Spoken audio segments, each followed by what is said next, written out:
Muling maghahari ang mga aswang sa probinsyang ito at kami ang magpapatakbo ng sistema na meron dito. Mas magiging mataas kami sa mga tao. Yun ang realidad! Anong akala mo sa akin, tanga? Hindi ako ipinanganak kahapon, iho. Ibigay mo sa akin ang itim na kristal. Saka ako bibitiwan ng matandang ito. Walang kasama. Mag-iisa kang gagawa ng paraan para maisalba mo ang sarili mo. Wala ka ng manahimik ka! Hindi ako na-apektuhan sa mga sinasabi mo!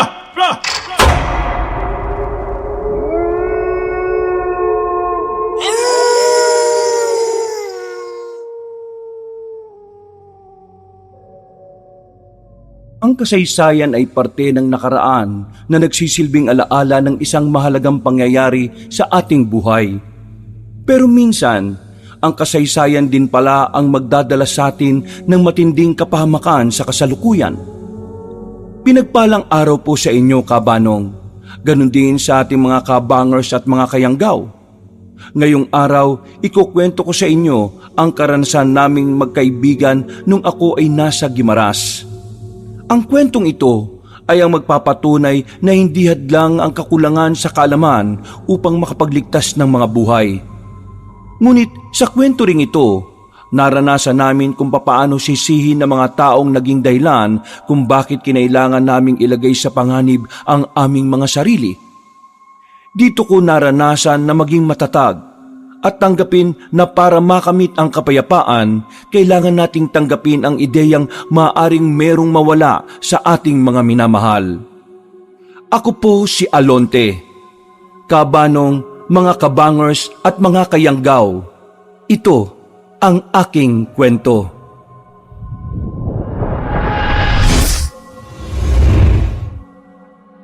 Bago nga pala magsimula ang ating kwento, sana'y mapindot nyo muna ang subscribe button at ang notification bell para lagi kayong nanonotify pag may bago tayong mga kwento. At huwag nyo rin kalilimutan mag-like at comment. Napakalaking tulong po ito sa ating channel para mas makapagatid pa kami sa inyo ng mga magaganda at mga nakakapangilabot na mga kwento. At ngayon, sa ating pagpapatuloy. Ha? Hotdog? Kung makapagsalita ka naman sa akin, akala mo naman kung sino ka magaling. Nagkaroon ka lang ng kaunting pera akala mo na kung sino ka. Nanay mo pa rin ako, bando! Huwag mo akong ginaganyan, ha? Pinagsasabi mo diyang matanda ka. Hindi naman ako nagyayabang Ang sinasabi ko, sana kasi inuutusan mo rin magtrabaho yung iba mong anak para may nahihingang kang iba.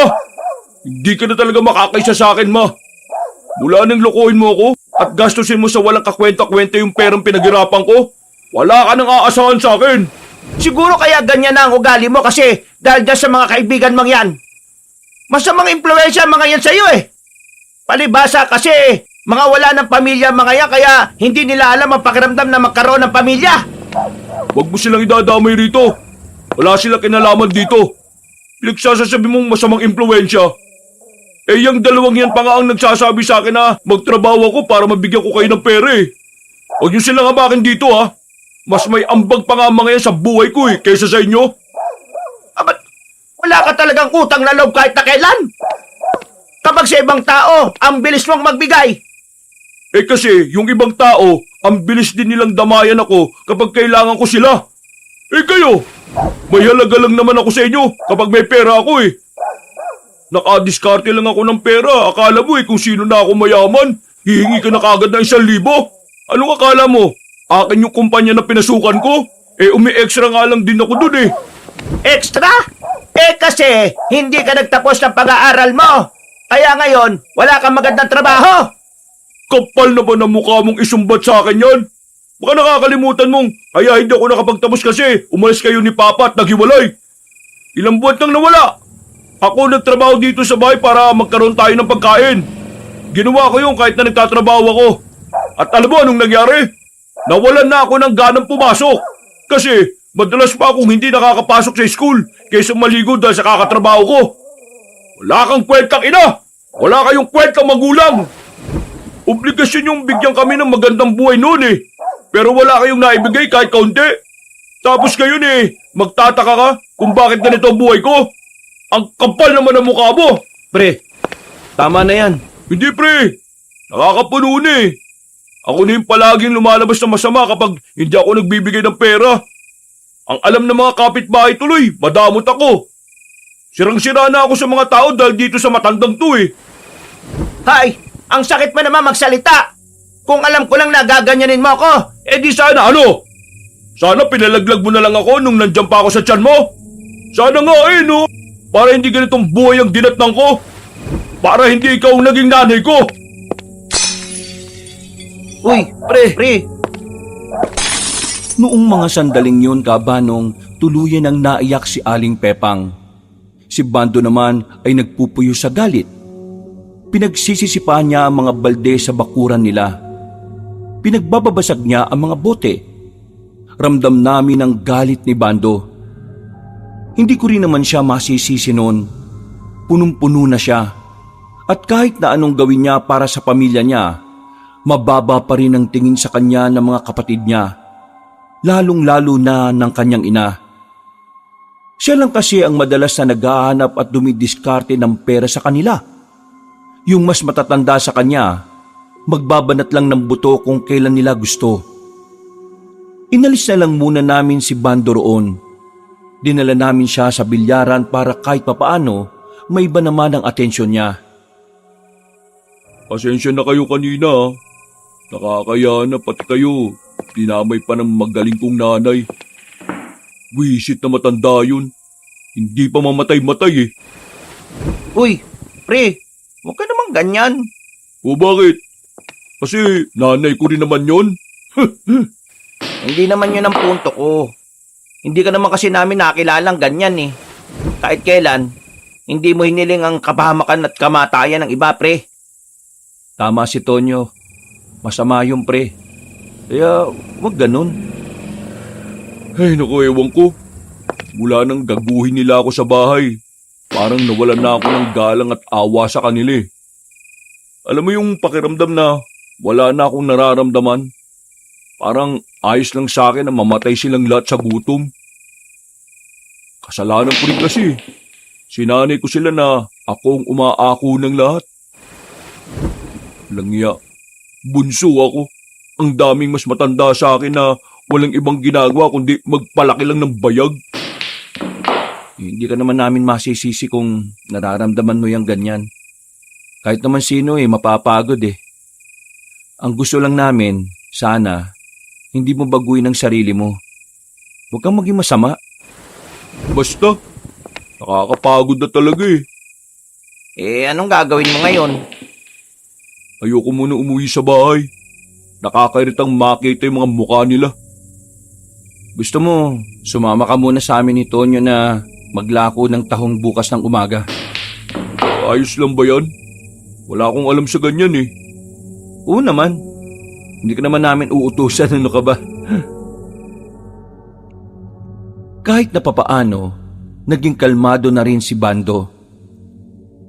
Dinaan na lang namin sa laro at pagkain ng paborito naming pares. Bandang 10:00 ng gabi, nagpaalam na sa amin si Bando. Kaming dalawa naman ni Tonyo ay magkasamang umuwi sa bahay. Mula kasi nang magtinda kami ng tahong, pinayagan ko siyang sa bahay na muna tumira para hindi na kami naghihintayan bago maglako. Grabe talaga pamilya ni Bando, no? Ang lalaki ng katawan ng mga utol niya. Ayaw magsipagbanat ng buto. May kasalanan din naman si pare kaya naging ganun yung sistema sa kanila. Sinanay niya eh. Kaya yung mga kapatid at nanay niya naging kampante. Pero hindi rin naman natin masisisi si Bando. Siya na yung nagbanat ng buto nung maghiwalay yung mga magulang nila eh. Oo nga, nandun na tayo. Pero 'di ba, yung tumagal na ganun yung sistema at ayos lang sa kanya, may pagkakamali rin siya nun. Kung una pa lang inayawan na niya di mas maaga sanang nagkumahog ang mga yun na kumilos. Hindi ko naman masisisi yung tropa natin. Ang sinasabi ko lang, may mga tao talaga na pasarap lang sa buhay kasi merong nagpapakahirap na buhayin sila. May mga taong walang utang na loob eh. Kung sa bagay, may punto ka rin naman. Pero nakakaawa yung tropa natin, no? Huwag kang maawa sa kanya. hindi mo dapat kaawaan si Bando kasi walang nakakaawa sa taong nagsisikap at masipag. Dapat hangaan mo siya. Ang kinakaawaan, yung mga taong umaasa lang sa kanya kasi wala silang kayang gawin. Ay nako, buhay nga naman. Buti na lang tayo. Wala tayong pamilya. Walang sakit ng ulo. Pero minsan, naisip ko lang minsan nakakamiss din na magkaroon ng sakit ng ulo na pamilya eh. Kasi sa ganung paraan mo rin kasi mararamdaman na meron ka talagang pamilyang kinabibilangan. Ang kaso, maagang nawala si Ermat. Si Papa naman, sumakabilang bahay na. Ikaw, may plano ka bang bumalik sa inyo? Wala. Ba't ako babalik sa bahay na hindi na ako kinikilala? Malay mo naman, maayos na. Hindi na maayos yon, pre. Malaking sugat ang nagawa nila sa akin. Hindi ko makakalimutan na mas pinili nila yung mga sarili nila kaysa sa pag-aaral ko. Kaya, bahala sila. Ay teka, maiba na tayo. Bukas nga pala, agahan mo ang gising ha. Maaga tayong aalis. Kasama natin si Bando kaya samantalahin na nating marami tayong ilalako. Gagamitin natin mukha ni Bando para makarami tayo ng benta. Oy, bakit? Wapo rin naman tayo, pre, ah. Oo nga, pero sawang-sawa na sila sa pagmumukha natin eh. Pansabagay. Matapos ang sandaling pag-uusap ay naghanda na rin kami sa pagtulog. Kinaumagahan, agad na naming isinalin sa malaking balde ang mga tahong na nakaimbak sa likuran ng bahay namin. Sakto naman na dumating na rin si Bando.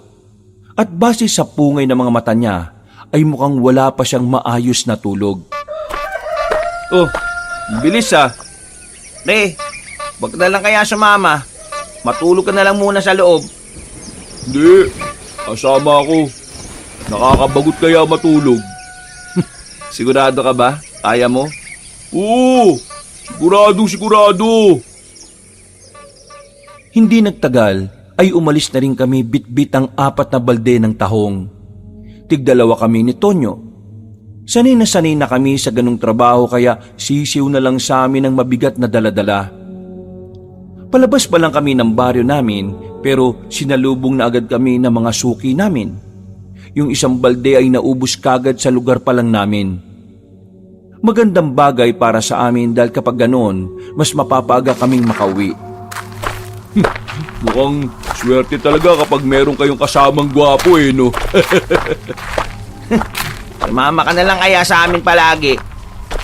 Depende yan. Kapag sanay na ako sa mga malalakit na tingin ng mga matatandang nabili sa inyo. Natatawa na lang kami nung mga sandaling yon, Kabanong. Sa aming pagpapatuloy, malayo-layo na rin ang aming narating. Isang balde na lang ang natira sa amin sa nakalipas na 2 oras. Habang naglalakad kami papunta sa isa pang baryo, isang magandang babae ang tumawag sa amin. Napalingon kami sa kabilang kalsada. Napatigil kami. Para kaming nakakita ng anghel dahil nagliliwanag ang kagandahan niya. Napanganga, nanlalaki ang mga mata at marahang umarko ang ngiti sa mga labi namin.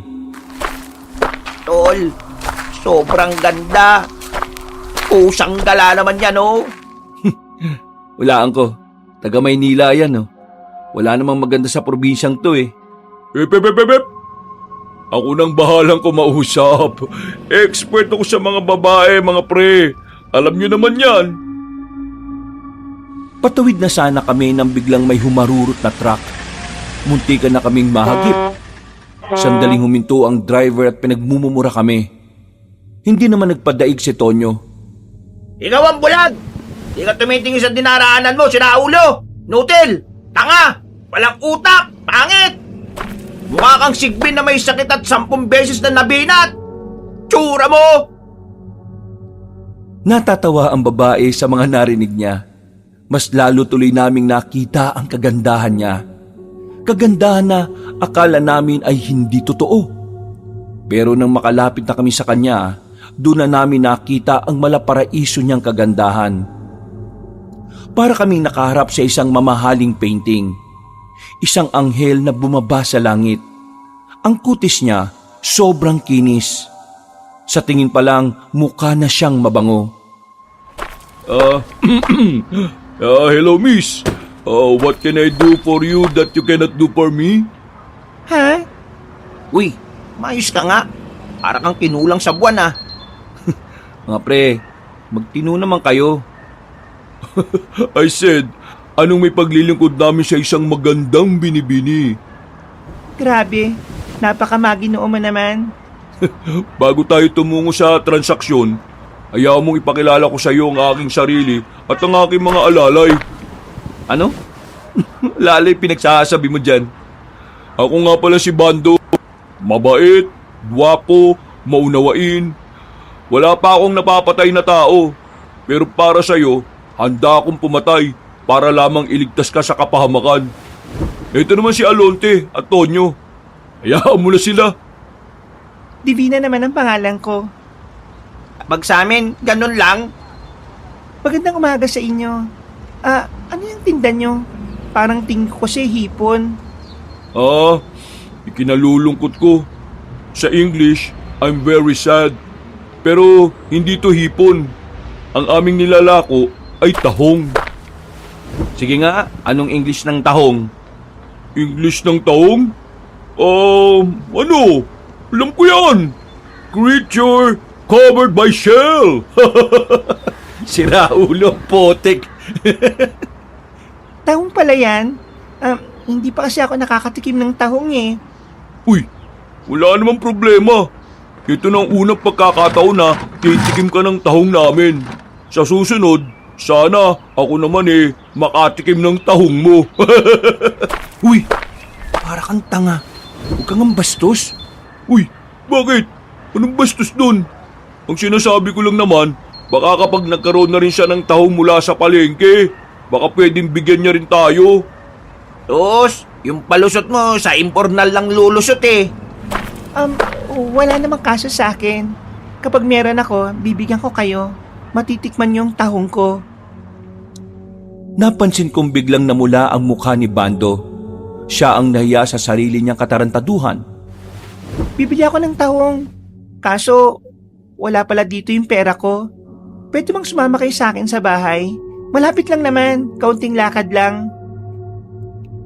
Nagkatinginan kaming tatlo pero agad din naman kaming pumayag. Aminadong nabibighani rin ako sa kagandahan ng babaeng yon. Sinundan namin siya. Ang sabi niya, kaunting lakad lang pero halos 15 minutos na ang nilakad namin. Narating namin ang bahay na bato na may 2 palapag. Hindi naman kalakihan pero ang ganda ng bakuran. Organisado ang mga gamit. Malinis, maaliwalas, sariwa ang hangin doon. Matanong ko lang miss, wala kayong kuryente dito? Wala eh. Pero di ba may nauuso ngayon? Yung tinatawag nilang yung tinatapat lang sa sinag ng araw? Solar panel. Ayun, oo nga. Nandun sa bubungan namin. Sorry to interrupt Sino kasama mo rito? Magandang binibini. Ang papa ko. Pero madalas siyang wala dito dahil sa trabaho niya. Kaya ako lang mag-isa ngayon. Ha? Hindi ka ba natatakot? Nasa kalagitnaan ng gubat tong bahay mo eh. Hindi naman. Matagal na rin naman kami dito eh. Bata pa lang ako, dito na kami nakatira. Kaya sanay na sanay naman ako. Yun nga lang, pahirapan talaga makakuha ng pang-imbak. Kailangan ko pang maglakad at bumiyahe palagi. O tara, pumasok na muna kayo. Nakakaya naman kung paghihintayin ko pa kayo dito sa labas at pagtitimplahan ko na rin kayo ng tableya. Natuwa naman ako doon kay Divina Cabanong. Hindi ko pinag-isipan ng kung ano yung babae. Naisip ko na baka ganun lang talaga ang kinalakihan niyang kultura. Masyado siyang maasikaso sa mga bisita. Kahit na sa mga taong isang beses pa lang naman niyang nakausap. Hindi ko nga rin maintindihan kung bakit parang ganun na lang ang tiwala niya sa amin hindi naman kami magkakilala.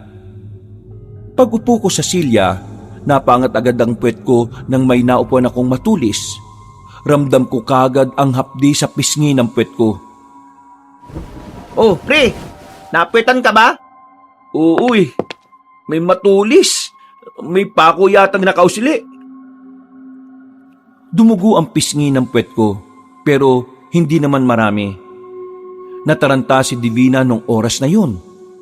Kumuha agad siya ng panlinis sa sugat para hindi raw ako matetano. Naku, pasensya na talaga, hindi ko napansin. Hindi, ayos lang. Hindi naman gaano masakit pero kailangan ko lang linisin. Nasa ba yung banyo nyo? Lilinisan ko lang yung sugat. Sa labas pa sa may gilid ng bahay namin sa kaliwa. Tonyo, samahan mo ko. Tulungan mo ko. Anong gagawin ko? Ikaw maglinis ng sugat ko sa puwet. Hindi ko makikita Kumakamot ulo na lang si Tonyo noong mga oras na yon. Pagdating namin ng banyo ay agad na akong naghubad ng short. Nakabrief na lang ako at habang si Tonyo naman ay nakaluhod sa likuran ko. Nang simulan na niya ang paglilinis, doon ko lang naramdaman ng husto ang hapdi. Aray, hapdi. Teka, wag kang gumalaw. Ang hapdi pre! Ganyan naman talaga Parang mauutot ako sa sobrang hapdi pre! Uy, wag kang uutot, sinasabi ko sa'yo. Ay, wisit ka talaga. Ang baho! Baala ka na nga dyan, pre. Pambirang utot yan, Mas mabaho pa sa nabubulok na tahong Tawang-tawa ako noon kabanong. Hindi yun ang unang beses na naututan ko siya sa muka. Pero bakas pa rin kay Tonyo ang trauma dahil sa nakakamatay na amoy ng utot ko. Matapos yon, binigay na rin namin kay Divina ang binili niyang tahong. Nainom na rin namin ang tableya na ginawa niya. Masarap, malinamnam ang pagkakatamis. Bumabagay ang tableya sa kagandahan niya. Maraming salamat talaga at dahil sa inyo, hindi ko na kailangang umalis para makabili ng lulutuin. Basta para sa'yo, magandang binibini. Lahat ay hahamakin. Makuha ka lang. Grabe, makuha ka agad. Biro lang. Baka kiligin ka kapag nagseryoso ang kagaya ko Uy, ama na nga yan. Walang kwenta na yung pinagsasabi mo Divina, maraming salamat sa pagbili mo ng tawang O paano? Aalis na kami. Hanggang sa susunod ulit. Ngumiti sa amin ng malapad si Divina. Napangiti na lang din kami sa kanya. Parang napawi ang pagod namin dahil sa kagandahan niya. Nung oras na yon, hindi mawala-wala ang ngiti ni Bando sa mukha niya. Wala siyang bukang bibig kundi si Divina. Kaya alam na namin ni Tonyo na sa aming tatlo, siya talaga ang pinaka may interes sa babaeng yon. Kaya napagdesisyonan naming hayaan na lang siya. Ayaw din naman kasi namin na magkaroon pa ng tampuhan sa tropa. Parang ginanaan ako mabuhay ngayon Oo na, alam na namin na gusto mo si Divina. Ikaw na pumorma, kapatid. Yan! Yan ang gusto ko sa inyo Marunong makiramdam Paano hindi kami makakaramdam Kitang-kita naman sa pagmumukha mo. Bukas na bukas, pagtapos ng extra ng trabaho ko, pupunta ko kagad si Divina. Ano? Manliligaw ka na kagad? Ba syempre, ano pa bang dapat gawin kapag may magandang babae? Di ligawan, bakuran, dahil baka makakuha pa ng iba. Pre, nakita mo naman, matinong babae si Divina Taong bahay lang. Baka naman birahin mo lang yung tao tapos magsawa ka na kagad iwanan mo. Pare naman, alam ko naman yun. Ginagalang ko si Divina Hindi siya kagaya ng iba na kalad ka rin. Irerespeto ko ang kanyang pagkababae. Kasi alam niyo kung bakit. Si Divina, yung tipo ng babae na hinaharap muna sa altar bago sinasabak sa digmaan. Mas maganda ng malinaw. Kilala mo naman kami. Hindi ka namin kukonsintihin sa mga mali mong pananaw. Pero tingin mo, papasa kaya ako kay Divina? Hindi natin malalaman yan kung hindi mo susubukan. Papasa ka dyan. Kung talagang totoong pinapakita mo. Tingin ko naman si Divina, hindi naman siya maarte. Magpakatotoo ka lang. Tatanggapin ka na niya. Maraming salamat sa mga sinasabi nyo, ha. Lumalakas tuloy lalo yung loob ko, eh. Nang makauwi na kami sa aming baryo, wala nang natira sa mga tahong. Habang naglalakad, nakasalubong namin si Aling Pepang, ang nanay ni Bando. Kinabahan kami kasi baka mag-away na naman silang dalawa. Pero tiningnan lang siya ng mama niya. Pre, iika-ika maglakad mama mo, ah. Puntahan mo kaya muna. Pre, alam kong galit ka sa mama mo. Pero sa inyong magkakapatid, ikaw lang yung kahit papano may pakialam sa mama mo eh. Hindi siya iniintindi ng mga kapatid mo. Sige na, kausapin mo na. Hindi naman namin sinasabi na magbati kayo. Alalayan mo lang. Baka mamaya biglang matumba. Eh, talaga, oh. Sige na nga. Nilingon pa namin si Bando nang malapitan na niya ang nanay niya. Nakahinga na kami ng maluwag nang makita naming hindi sila nagsagutan. Himalang may nahon silang nag-usap. Buti naman at walang nagsigawan. Alam mo, mahal ni Bando ang mama niya. Mahal din naman siya ni Aling Pepang eh. Sadyang mataas lang ang mga pride nila. Wala ni isa sa kanila ang gustong umamin ng mga pagkakamali nila sa buhay. Napapailing na lamang ako, Kabanong, at pinagpatuloy na lang namin ang paglalakad. Pag-uwi namin ay agad na kaming nagluto ng para sa tanghalian.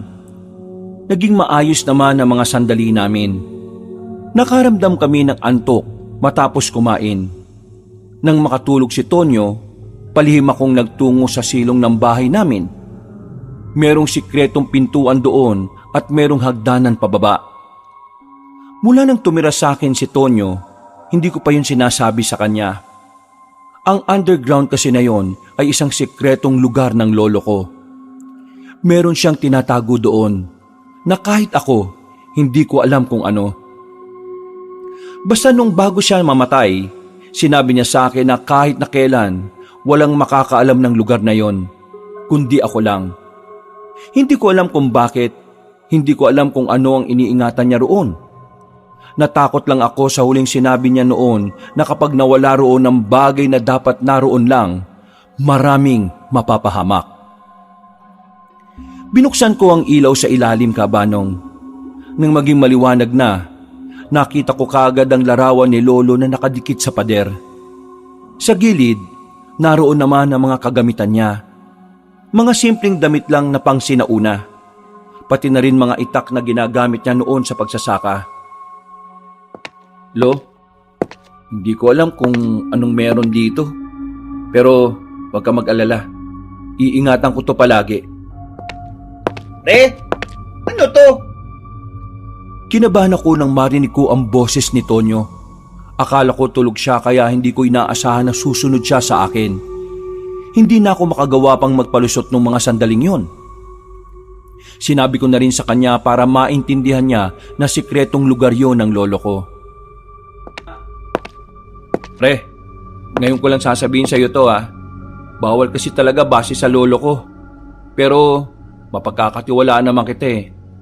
Kaya siguro dapat alam mo rin. Pre, hindi ko talaga alam kung anong meron dito eh. Pero kailangan ko raw itong itago sa mga tao. Kaya ba, tinanggihan mo yung malaking offer ng negosyante nung nakaraan para bilhin tong lupa nyo? Oo, ito ang dahilan. Pero hanggang ngayon, blanco pa rin sa utak ko yung lahat. Si Lolo naman kasi, hindi man lang sinabi sa akin kung bakit bago man lang siya nawala, di ba? Di sana, hindi sumasakit ang ulo ko kakaisip ngayon. Base sa kwento mo, mukhang may hiwaga rito, pre.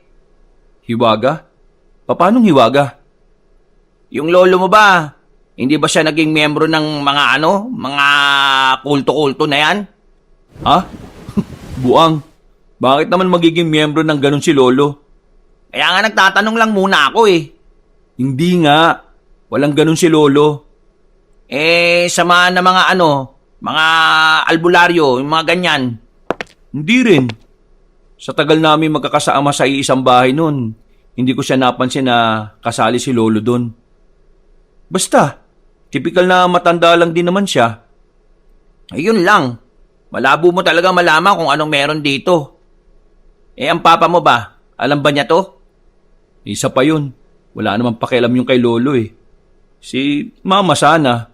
Ang kaso nga lang, wala na si mama. Siya yung anak eh. Baka may alam siya. Yung mga kapatid ng mama mo, baka may alam. Hindi ko naman sila kilala eh. Huwag ka mag-alala, pre. Safe tong sikreto mo na to sa akin. Sigurado ka ha? Kapag may ibang nakaalam nito, ikaw lang ang sisisihin ko. Kailan ba ako nagkwento sa iba ng mga sikreto mo? Yung dating ang hinalikan ka na matandang bakla, hindi ko na nga pinagkalat eh. Uy, bisit ka. Talagang pinaalala mo pa ha? Tara na nga, sasara ko na to. Umakyat na lang kami ulit at sinara ko yun, Kabanong. Napabuntong hininga na lang ako dahil hanggang sa mga sandaling yon, hindi ko pa rin maisip kung ano ang dapat kong protektahan sa underground ni Lolo. Mabilis na sumapit ang kinagabihan. Kumagat na rin ang dilim sa paligid. Pagkatapos ng hapunan, lumabas kaming dalawa ni Tonyo para magpunta sa bilyaran. Habang naglalakad, naramdaman ko na parabang merong sumusunod sa amin. Makailang beses akong lumingon at tuminto. Ano bang problema, pre? Kanina ka pa, hinto ng hinto ah. Hindi mo ba nararamdaman? Nararamdaman ng alin? Parang may sumusunod sa atin eh. Ha? Wala naman ah. Baka guni-guni mo lang yun. Meron talaga akong nararamdaman. Parang gumagalaw kanina dun sa bandang yun, no? Yung halaman ng tinutukoy ko, ah. Yung halaman ng tinutukoy mo? Gumagalaw? Sumusunod yung halaman sa atin? Para namang siraulo ka usap to. Ibig kong sabihin, parang dun sa halaman, nagtatago yung sumusunod sa atin. Wala naman, pre. Baka kulang ka lang sa tulog, ah. Hindi ko alam. Hayaan mo na nga. Napapailing na lang ako, Kabanong. Pero sa kaloob-looban ko, ay sigurado kong meron talaga akong naramdaman. Hindi lang talaga siya basta guni-guni lang. Nang marating namin ang bilyaran, ay inabutan namin doon si Bando. Kakatapos lang makipagpustahan. Nakangiti ang loko. Mukhang nanalo sa mga nakalaban niya. Oh, wala na. Late na kayo ng dating. Nasaksihan nyo sana kung paano ko nilampaso yung mga dayong mayayabang. Iyak eh. Panalo ka pala, di malibre ka naman. Sus, yun lang pala. Mangking, 2 soft drinks at paluto na rin ng pansit canton para sa 2 tunay at tapat kong kaibigan. Kumusta yung usapan niyo ng mama mo? Nag-away na naman ba kayo? Ayun, ayos lang. Tahimik, payapa. Di nga ako sanay eh. Ano bang nangyari sa mama mo? Bakit ganun lumakad? Huminga ng malalim si Bando. Nakita namin na parang medyo naluluha siya. Biglang nawala ang ngiti niya. Tinapi ko na lang siya sa balikat. Walang yapre. Masama ba ako? Bakit ko ito nararamdaman? Nakukonsensya kasi ako kay mama eh. Naaksidente kahapon nung sinubukan niyang umextra sa palengke. Pakiramdam ko tuloy kasalanan ko eh. Bakit kaya ganun no? Sinabi ko lang naman yung totoong nararamdaman ko sa kanya eh. Bakit parang ang sama-sama ako na? Kasi pre, hindi ka rin sanay na nakakapagsalita ka ng ganun. Kilala ka namin. Mas mahaba pa sa tuy-tuy mo yung pasensya mo. Hindi ka naman masama pre. Nakukonsensya ka kasi hindi ka rin sanay na yung mama mo nagpapakahirap. Pero kasi pre, matanda na mama mo eh. Yung mga kapatid mo ang dapat kumilos, hindi si Aling Pepang. Wala kang kasalanan, pre. Biktima ka lang din naman ng katamaran ng mga utol mo eh. Salamat ah. Pero pre, kunin nyo na yung soft drinks. Nangangalay na si Mang Keng eh. Kanina pa inaabot sa inyo. Baka ipalo pa yung bote sa ulo nyo. Ay, pasensya na po, Mang Keng. Napuno ng tawanan ng mga sandaling yon, Kabanong. Pero naging malalim ang pag-uusap namin ng mga oras na yon. Marami kaming napag-usapan tungkol sa buhay. Mga bagay na talagang sumusubok sa aming bilang tao. Kahit na papaano, masaya naman ako dahil minsan lang kami magkaroon ng oras para sa mga seryosong bagay. Pagkatapos, masaya naming hinatid si Bando sa bahay nila. Hindi na lang namin pinansin ng mga kapatid niya sa bakuran. Kahit ang totoo, gustong gusto kong bigwasan ng kuya niya na nagawa pa talagang isuot ang damit ni Bando. Pre, antok na ako. Ay! Gising maaga bukas ha. Sa kalagitnaan ng kasarapan ng tulog ko, bigla akong nagising sa hindi ko malamang dahilan. Pagtingin ko sa orasan, 4:00 na ng madaling araw. Sobrang sarap ng tulog ni Tonyo. Sinubukan ko namang makabalik sa tulog pero hindi ko alam kung bakit parang tinakasan na ako ng antok. Bumangon na lang ako at pumunta sa likod bahay para sana kumuha ng mga tuyong kahoy. Napalingon ako sa silong namin. Namulagat ang mga mata ko nang makitang parang may liwanag na nanggaling mula sa loob ng underground. Nagmamadali akong bumalik sa bahay para kunin ang susi. Binuksan ko yon at agad na bumaba. Pero wala na ang liwanag na nakikita ko nung una. Pinaliwanag ko ang kwarto. Sinuyod ko ng tingin ang paligid nito. Sinubukan kong hanapin kung alin sa mga gamit na naroon ang nagliwanag. Pero bigo akong mahanap yon. Pambihira naman oh. Kanina may liwanag. Tapos nang bumaba ako nawala. Anong kalukuhan to? Lo, magparamdam ka nga at ituro mo sa akin kung saan nagmula yung liwanag. Sandali akong nanahimik habanong. Pero wala namang nagparamdam. Napabuntong hininga na lang ako. Sabay upo na nasa gilid na upuan. Ay nako, mamaya guni-guni ko lang talaga yun. Muli kong isinara ang underground ni Lolo. Iiling-iling akong bumalik sa bahay. Hindi ako nakatulog. Inabot na ako ng umaga kakahintay kung may magliliwanag ulit sa ilalim ng silong. Dakong 6:00, ginising ko na si Tonyo. Dala ang mga balde namin. Pinuntahan namin ang supplier namin ng tahong. Hindi naman yung kalayuan sa baryo namin kaya nakarating kagad kami. Pagkatapos, rekta agad kami sa paglalako. Pansamantalang nawala sa isipan ko ang nakita ko sa silong.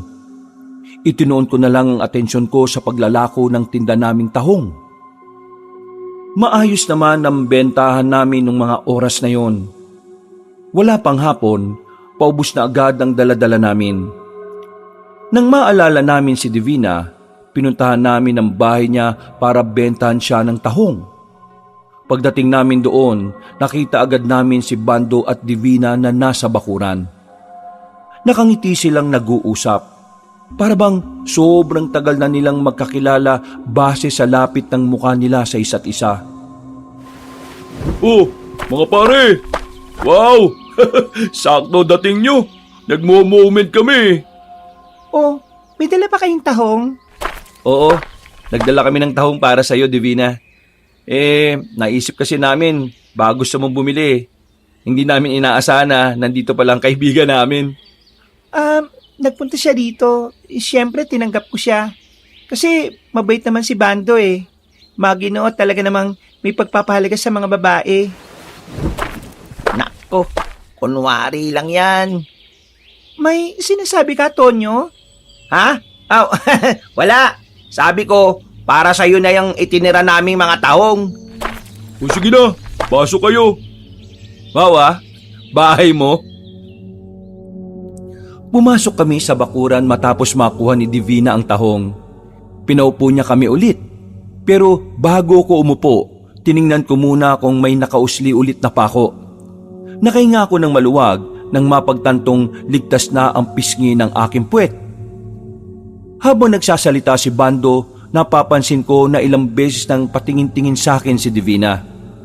Nakakaramdam na ako ng pagkailang nung oras na yun. Parang kakaiba kasi ang kahulugan ng tingin niya sa akin. Kaya ang ginawa ko, niyaya ko na kagad si Tonyo na umuwi. Iniwan na namin si Bando roon. O pre, bakit ka ba nagmamadali? Ararating lang natin ah. Hayaan na natin sila ron. Nagmo-moment nga yung dalawa eh, pasira ka. Kilala kita pre. Tingnan mo mukha mo oh. Di ka komportable. Bakit ba? Anong meron? Eh, hindi ko alam eh. Yung tingin sa akin ni Divina pre, parang ano eh. Parang basta. Ano nga? Kakaiba. Malagkit. Kumakagat labi pa nga minsan eh. Para akong ano, para niya akong inaakit pre. Putya. Eh baka ikaw trip ni Divina pre. Hindi nga pwede. Alam mo naman na gustong gusto ni paring Bando yung babaeng yun. Eh anong magagawa ni Bando kung talagang ikaw yung gusto ng tahong ni Divina? Eh, magtigil ka nga. Hindi ko siya papatulan no. Baka magkasira pa kami ni Bando. Hindi na tayo babalik doon pre ah. Ayoko na magkaroon ng... Umamin ka nga. Gusto mo rin no? Hindi nga. Wala akong gusto. Pero hindi ko maintindihan pre. Kaninang nakita ko kung paano niya ako tingnan. Parang ayaw na niyang mawala sa utak ko. Oo. Di gusto mo nga. Hindi nga yung pre. Basta, ang gulo eh. Pero kung talagang sinasabi mong wala ka talagang balak patulan si Divina, eh di sige. Mas maganda yan. Alam naman natin na kaligayahan ni Bando yung babaeng yun eh. Bumuntong hininga na lang ako kabanong hanggang sa makabalik na kami sa bahay. Patuloy pa rin gumugulo sa isipan ko si Divina. Kahit na anong gawin ko, hindi na siya mawala-wala sa isipan ko. Sinubukan ko na rin magbasa-basa ng mga magazine na may bold, pero si Divina pa rin ang naiisip ko. Hindi ko alam kung bakit, pero tingin ko parang kailangan ko siyang makausap ng kami lang. Makalipas ang ilang araw, hindi na kami dumaan sa bahay ni Divina kapag naglalako na kami ng tahong. Diretso uwi na kami at tinahayaan na namin si Bando. Pero sadyang ang panahon na mismo ang nagbibigay ng dahilan para mas lalo akong maguluhan. Pre, basahin mo tong headline sa dyaryo oh. O bakit? Ano bang meron? Basahin mo na lang. Isang lalaki na pauwi na sana sa bahay ang kamuntikan ng madukot ng aswang. Ha? Ano yan? Totoo ba yung balitang yan, pre? Bakit? Hindi ka ba naniniwala sa aswang? Eh, naniniwala naman. Ang ibig kong sabihin, totoo bang aswang ang salarin? Minsan kasi yung mga balita sa mga dyaryo gawa-gawa lang eh. Eh, sa bayan ko to binili eh. Malamang legit to. Kung totoo yan, di may mga aswang na pala dito. Akala ko ba, sabi ng mga ninuno ng mga unang taga rito matagal nang walang aswang dito sa Guimaras. Bakit ako tinatanong mo? Wala akong alam dyan, oh. Basta ako, naniniwala ako may aswang. Ha? Sige na, buksan mo. Baka yung bayad na ni Aling Puring yun. Ang aga-aga pa. Hindi pa magbabayad yun. Buksan mo na rin kung sino man yung nakatok. Uy, Divina! Nang makita ko si Divina sa labas ng pintuan, napatayo agad ako. Napainom ako ng tubig at saka nasamid.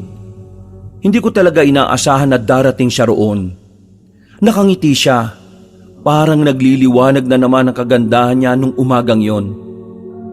Ang mga kalapitbahay, alam na naroon siya. Nakatingin na para bang namamangha sa ganda niya. Divina? Anong ginagawa mo rito? Gusto mo bang dumalaw sa mga bago kong kaibigan? Ha? Hindi naman. Pero paano mo kami natuntun dito? Hindi na mahalaga yon. Ang mahalaga ngayon, patitikimin kita ng tahong ko. Ano? Patitikiman mo siya ng ano mo? Ng tahong ko. Masarap ang tahong ko. Sobrang sarap. Ito, bagong luto ko pa. Naku, nag-abala ka pa para dyan. Oo, kasi si Bando, natikman na niya ang tahong ko. Pero ikaw, hindi pa. Eh, paano naman ako? Hindi ako pwedeng pumasok. Ayos, hindi ako pinansin. Sige, pasok ka. Maupo ka. Uy, teka lang. Divina, kausapin ko lang kaibigan ko ha. Hinila ko ni Tonyo palabas ng bahay namin. Dinala niya ako sa bakuran at doon ay parang nag-aalala siya sa nangyayari. Alam namin pareho na kapag naalaman ni Bando na naroon si Divina, pwedeng magtampo sa amin ang lalaking yon. Pre, paano yan kapag nakarating to sa tropa natin? Baka naman kayong dalawa mag-aaway ha. Anong gagawin ko? Palalayasin ko si Divina? Eh kung sabihin ko kaya kay Bando na nandito si Divina, Wag. Ako na lang magsasabi sa kanya. iiwanan mo yung babaeng yan sa akin? Eh hindi nga ako pinansin eh. Ikaw ang gusto niyang kausap.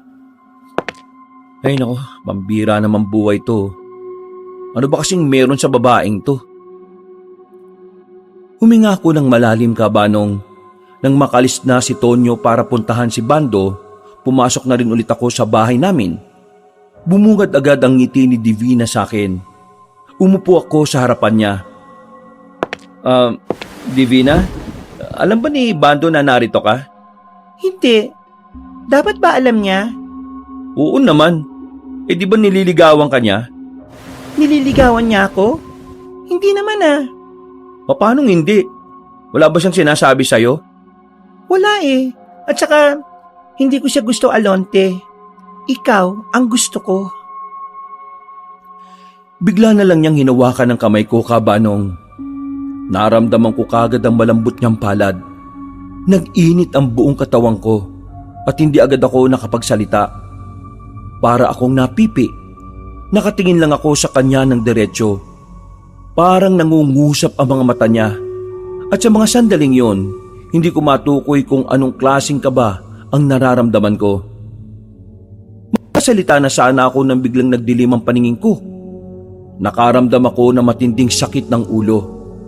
Napakapit ako sa lamesa dahil mawawalan ako ng balanse. Maya-maya pa, parang biglang may nakita akong pangitain sa utak ko. Sobrang saglit lang. Pero ang imaheng nabuo sa isipan ko ay isang nakakatakot na nilalang. Matandang lalaki na halimaw ang kaanyuhan. Nasa 3 segundo lang yata ang pangitain na yon. Pagkatapos, nawalan na ako ng malay. Paggising ko, nakaiga na ako sa kwarto. Nasa gilid ko si Tonyo at Bando. Bumangon ako. Ramdam ko pa ang sakit ng ulo ko. Napaliwanag ko na kay Bando ang lahat. Alam na niya na wala tayong kasalanan kung bakit nandito si Divina kanina. Nasaan na si Divina? Umuwi na kanina. Sabihin ko na lang daw sa kanya kapag nasa maayos ka ng kalagayan. Pero ano ba nangyari sa'yo kanina? Hindi ko alam eh. Hinawakan ni Divina yung kamay ko. Tapos, ayun, biglang nagdilim yung paningin ko. Tapos meron ako nakita. Wait. Nagdilim yung paningin mo pero meron kang nakita? Lukang ba to, pre? Hindi, ibig kong sabihin, parang nagkaroon ako ng pangitain. Pero sandaling-sandali lang eh. Parang mga 3 segundo lang. Ano? 3 segundong pangitain? Anong makikita mo sa ganun? Meron nga ako nakita. Mukha ng isang matandang lalaki. Nakakatakot. Mukhang halimaw. Ano ba pinag-uusapan natin dito? Halimaw na ba? Mga pre, nagsasabi ako ng totoo ah. Yung talaga nakita ko. At nagsimula lang magdilim ang paningin ko nung hinawakan ni Divina ang kamay ko. Eh anong gusto mong sabihin? Meron kakaibang kapangyarihan si Divina? Hindi ko nga rin alam mga pre. Umalis ka agad si Divina kanina eh. Sobrang nag-aalala sa'yo. Pero kailangan niya raw makabalik kasi baka raw maabutan siya ng tatay niya. Ngayon daw kasi ang balik eh. Bando, galit ka ba sa akin? Ha? Bakit naman ako magagalit sa'yo? Kasi parang ako yung gusto ni Divina eh. Eh ano namang magagawa ko kung ikaw nga yung gusto? Wala naman, di ba? Alanganin namang awayin kita. Masisira pa pagkakaibigan natin para lang sa isang babae na ngayon lang naman natin nakilala. Ayos lang sa'yo? Bakit? Liligawan mo ba? Hindi ah. Ayoko no. Nawiwirduhan ako sa kanya eh. Parang mahiwaga siyang dala. Alonte, hindi si Bando ang nagturo ng bahay natin. Kaya palaisipan ngayon, paano nalaman ni Divina itong tirahan natin? Yun nga. Isa pa yan sa ipinagtataka ko eh. Sa totoo lang, kaya ang dali kong mawala ng gana sa kanya kasi nawiwirduhan din ako kay Divina mga pre. Ha? Bakit? Anong napansin mo sa kanya? Nung nandun ako sa kanila, yung pakiramdam ko, parang ang dami niyang hindi sinasabi. Kapag sinusubukan kong magkwento tungkol sa pamilya namin, parang lagi siyang umiiwas. Tapos, nung nasilip ko yung kwarto niya, sobrang gulo. May napansin lang akong kakaiba dun. Meron siyang parang santo, kasing laki lang ng balde, nakapatong sa ibabaw ng cabinet. Tapos, may sungay. Ha? Baka naman mahilig lang siya sa horror. Di ba ang sabi niya kanina, baka raw umuwi ang tatay niya? Sinundan ko siya sa kanila bago ako pumunta rito eh. Pero wala naman yung tatay niya. Pakiramdam ko talaga, mag-isa lang siya sa buhay. At yun ang nakapagtataka. Paano siya nabubuhay na mag-isa? Kasi kung may kasama siya, bakit yung silya sa sala niya? Meron dong naiiba na isa. Yung tatlo, silya sa labas. Ibig sabihin, mag-isa lang talaga siyang gumagamit ng hapagkainan nila. Yung tatlong silya, mga luma yun eh. Halatang pinasok lang nung nandun tayo. Hanip ah. Nakakapag-isip ka pa rin pala ng mga ganyan. O bakit? Anong kala mo sa akin, buang? Anong balak nyo ngayon? Ewan ko. Umiwas na muna tayo sa babaeng yon.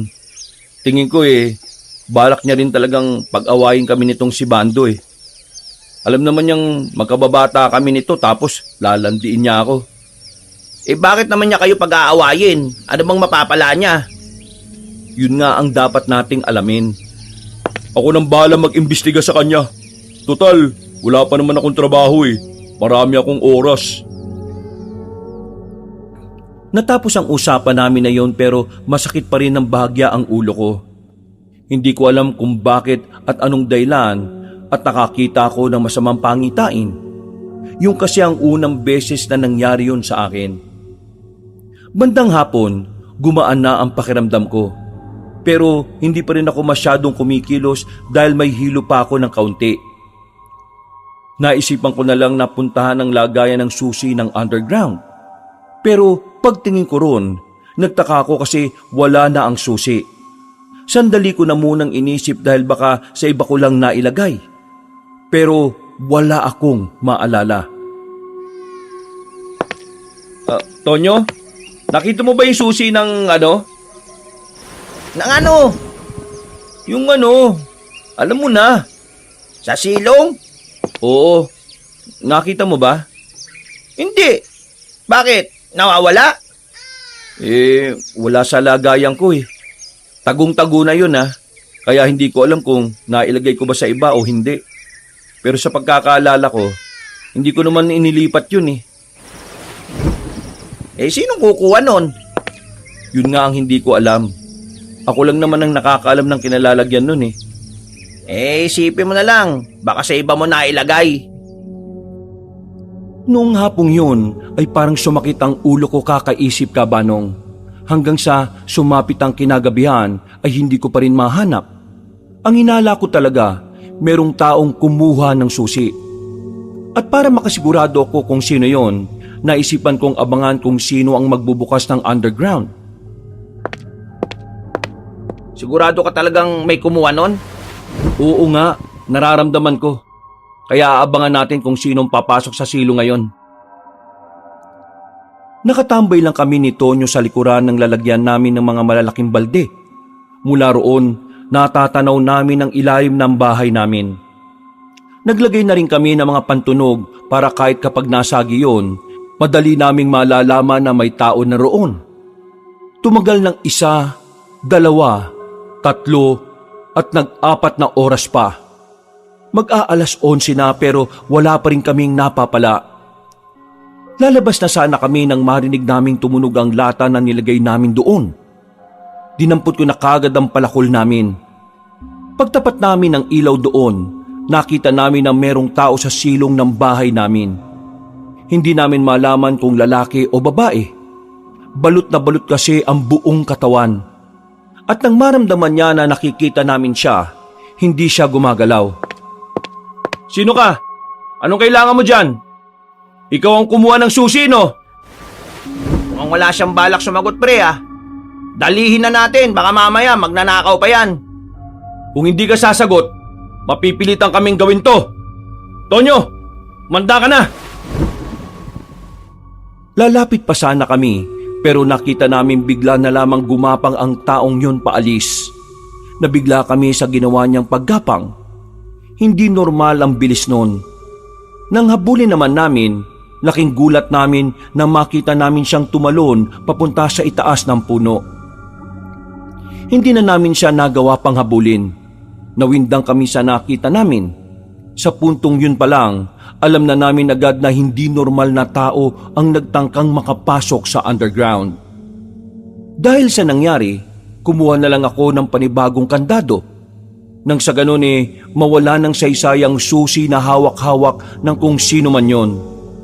Hindi na rin kami nakatulog sa mga oras na yon.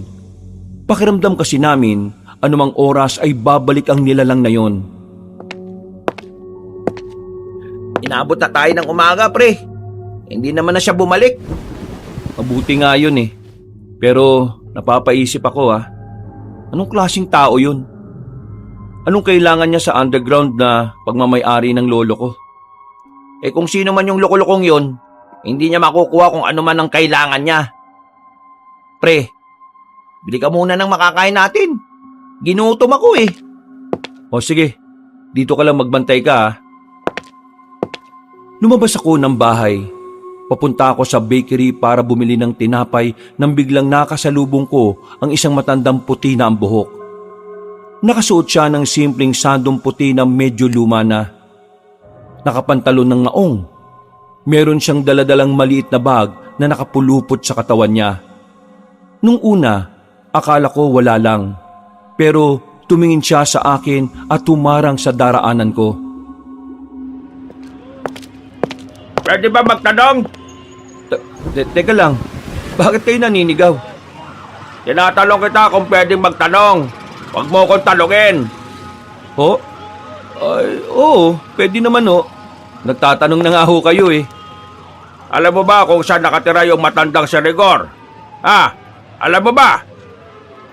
Bakit niyo siya hinahanap? Sinabi nang huwag mo akong talongin dahil ako nagtatanong sa'yo. Lolo ko yung hinahanap niyo Ano bang kailangan niyo sa kanya? Ikaw ang apo niya. Nasaan ang bahay niya? Hindi ko sasabihin hanggat hindi mo sinasabi kung sino ka. Kaibigan ako ng lolo mo. Kaibigan? Wala siyang nabanggit sa akin na may kaibigan siyang taga-ibang lugar Ako si Eram. Magkasama kami dati sa isang samahan ng mga albularyo. Teka. Anong sinabi niyo? Hindi naman albularyo ang lolo ko Hindi naman talaga albularyo si Rigor. Pero naging alalay siya ng isang magaling na albularyo. Iho, kailangan mo makipagtulungan sa akin. Ano bang kailangan mo? At kung kaibigan ka talaga ng lolo ko, sige nga, patunayan mo. May lugar sa silong ng bahay ninyo. Ang lugar kung saan nakatago ang isang bagay na hindi pwedeng mapas sa kamay ng kasamaan. Sa sinabing niyang yon, Kabanong, ay tuluyan na akong nakumbinse na matanda. Sa halip na bibili ako ng almusal namin ni Tonyo, bumalik agad ako sa bahay. Pinakilala ko siya sa kaibigan ko. Naikwento na rin namin kay Mang Eram ang tungkol sa nangyaring pagtatangka ng kung sino na nakapasok sa underground. Bumaba kami roon. Binuksan namin ang ilaw. Napapatango si Mang Eram. Umupo siya sa gilid at nagsimula siyang ipaliwanag sa amin kung ano ang nangyayari. Ako at ang lolo Rigor mo ay magkasama noon. Alalay siya ng albularyo. Habang ako naman, baguhan pa lang ako noon. Pero ang tatay mo, parang mas nauna siyang dumating kaysa sa akin sa kampo ng mga albularyo. Pinagkakatiwalaan siya ng nakararami. Lalo na nung sinasabi kong mabangis na albularyo. Nang mamatay ang albularyong yon dahil sa pag-atake ng mga aswang, meron siyang iniwan sa lolo mo. Isang maliit na kristal na pagmamay-ari ng mga aswang. Teka, bakit kay lolo? Ang dami namang albularyo doon, di ba? Isa pa, hindi naman albularyo ang lolo ko eh. Kagaya nga ng sinabi ko, pinagkakatiwalaan siya ng lahat. At ang mabangis na albularyo, naisip na sa kanya ibigay dahil nga hindi siya kagaya nila. Hindi may isip ng mga aswang na nasa isang normal na tao lang ang itim na kristal. Sa mga sumunod na araw, naubos sa mga kasamahan namin. Ako na lang ang natira. Dahil nang umatake ang mga aswang, wala ako ron. Siguro, maswerte lang talaga ako dahil nung araw na dapat pupunta ako sa kampo pinigilan ako ng lolo mo. Dahil sa pagkalagas sa mga kasamahan namin, sinabihan ko ang lolo mo na itago ang kristal sa ligtas na lugar. Habang ako naman, nagtago ako dahil ako na lang ang nag-iisang miyembro na natira. Mula noon, hindi na kami nagkita ng lolo mo. Uli kong balita tungkol sa kanya namatay na siya dahil sa sakit. Mang Eram, sabihin nyo nga sa akin, ano bang gagawin ng mga aswang sa itim na kristal na yon? Ang itim na kristal ay siyang ginagamit ng mga aswang para makamta ng walang hanggang buhay. Matagal na nilang gustong maging immortal sa mundong ito, pero palagi silang napipigilan ng kabutihan. Kaya nga bago pa sila magtagumpay, kailangang masira ang kristal. Paano masisira? Hindi ko nga alam kung nasaan sa underground na to eh. Alam ko kung nasaan. Tumayo siya. Meron siyang dinukot sa ilalim ng aparador. Isang kristal na kasing laki lang ng tinitinda naming tahong. Pinakita niya yon sa amin. Itim na itim. Kumikinang ito kapag nagre-ritual ang mga aswang. Ang ritual na ginagawa nila para mapanatili ang hiwaga at kapangyarihan ng kristal na ito. Paano natin masisira yan? Alam ko kung papaanong isasagawa ang ritual na makakasira sa kristal na ito. Pero magagawa ko lang yon sa mismong kabilugan ng buwan. Isang delikadong oras para din sa atin. Lalo na ngayon, alam na nila na narito ang kristal. Sa kabilugan ng buwan, malakas at mabangis sa mga aswang. Kaya kailangan nating mag-ingat sa gabing yon. Kailan naman ang kabilugan ng buwan? 4 na araw mula ngayon. Kaya ihahanda nyo ang sarili ninyo. Mang Eram, gusto ko lang pong malaman kung may alam kayo sa nangyari sa akin. Bigla na lang kasing nagdilim yung paningin ko nung may bisita kami. Tapos, nagkaroon ako ng mabilis na pangitain. May matandang lalaki raw na pangit na muka. Hindi ba kayo yon? Mukha ba akong pangit, ha? Hindi po. Pasensya na. Basta po, pangit ang muka eh. Nakakatakot. Mukhang halimaw. Mukhang ikaw ang nagmana ng kakayahan ng lolo mo. Nung nagkakasama pa kami, paminsan-minsan nawawalan siya ng malay. Paggising niya, may sinasabi na siya sa amin na kung ano-ano. At karamihan sa mga sinabi niya, nagkaroon ng koneksyon sa mga nangyayari. Ang pagitain mo, isa lang ang nakikita kong ibig sabihin. Pinuno ng mga aswang ang nakita mong matandang lalaki. Grabe. Ngayong nalaman na natin ang lihim ng underground na ito, nagtitindigan ng mga balahibo ko, pre. Nakakatakot. Mang Eram, ano pong kailangan namin gawin? Natatakot ako na baka biglang bumalik yung nagtatangkang kumuha ng kristal. Hindi natin naalisin ang kristal dito. Hihintayin natin bumalik ang aswang na yon at papatayin natin siya. Kinabahan ako sa sinabi ng matanda kabanong. Naiisip ko pa lang na may makakaharap kaming aswang ay kinikilabutan na ako ng malala. Pagkatapos ng pag-uusap namin na yon, umalis na rin kami roon. Tinanggal ko na ang kandado na bago kong inilagay. Ibinalik ko ang luma para makapasok daw ang aswang at doon namin papaslangin sa loob. Nung oras na yon ay umalis na rin muna si Mang Eram. Babalik siya ng hapon. Kabaryo lang din namin siya, kaya kampante kaming kapag may nangyaring hindi maganda, mas mabilis siyang makakaresponde sa amin. Pre, kanina ka pa tingin ng tingin sa cellphone mong dipindot na yan ah. May hinihintay ka bang mag-text? Si Bando, hinihintay ko mag-text. Kasi sabi niya, kapag may nalaman siya tungkol kay Divina kukontakin niya kagad tayo. Parang hindi naman napunta si Bando dun eh. Nakita ko siya kanina dun sa bilyaran nanonood. Kanina pa yun, baka nakaalis na siya. Mabilis na dumaan ang mga oras. Sumapit na rin ang hapon. Bandang 4:00, nagulat kaming dalawa ni Tonyo nang biglang dumating na naman si Divina. May mga dala siyang prutas. Hindi na namin siya napigilan. Agad siyang pumasok sa bahay at niyakap ako ng mahigpit. Oh, bakit nandito ka na naman? Malamang, nag-aalala ako sa'yo. Hindi ba ako pwede mag-alala? Kahapon nagulat ako bigla ka nalang bumagsak. Hindi ko alam ang gagawin ko. Ayos na ako. Hindi mo na kailangan mag-alala. Kaya pwede ka nang umuwi. Grabe ka naman. Naglakad ako ng malayo at nagdala nitong mga prutas. Tapos papalisin mo lang ako. Pre, di kaya masyado kang malupit sa kanya? Paupuin mo man lang. Pero, Oh, kaibigan mo na nagsasabi oo na. Sige na, maupo ka na. Pero mamaya umuwi ka na. Maggagabi na at hindi ka pwedeng tumagal dito. Alonte, sigurado ko bang ayos ka lang? Para kasing hindi Ayos na nga ako. Ang kulit mo naman Ang mabuti pa, timpla mo na lang ako ng kape. Sige, teka lang Iniwan ko na muna silang dalawa ni Tonyo. Nagpunta ako sa maliit naming kusina. Napansin ko roon ang isang maliit na lalagyan ng ulam. Tahong na sinabawa ng laman nun. Yun yung ulam na binigay sa akin ni Divina nung bago ako mawala ng malay. Binuksan ko yon. Napatakip na lang ako ng ilong ng umalingasaw ang masangsang na amoy. Pero nang tumingin ako sa lalagyan, wala namang tahong doon.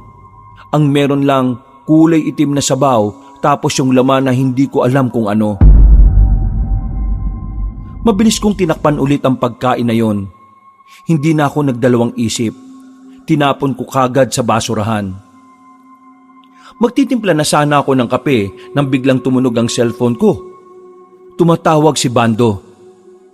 Agad-agad kong sinagot ang tawag niya sa pagbabaka sakaling may malaman ako tungkol kay Divina. Hello, pre. O ano? Anong balita? Pre, kapag pinuntahan ka ni Divina, huwag mong hayaan na makalapit sa iyo ha. Ha? Bakit? Anong meron? Nandito ako sa bahay niya, pre. Wala siya rito. Nagalungkat ako sa kwarto niya, pre. May mga nakita akong libro. Binasa ko yung laman at puro tungkol sa aswang yung nandun. May nakita rin akong picture sa loob ng cabinet niya. Larawan nila ng pamilya niya, pre. Mukha sila mga aswang, pre.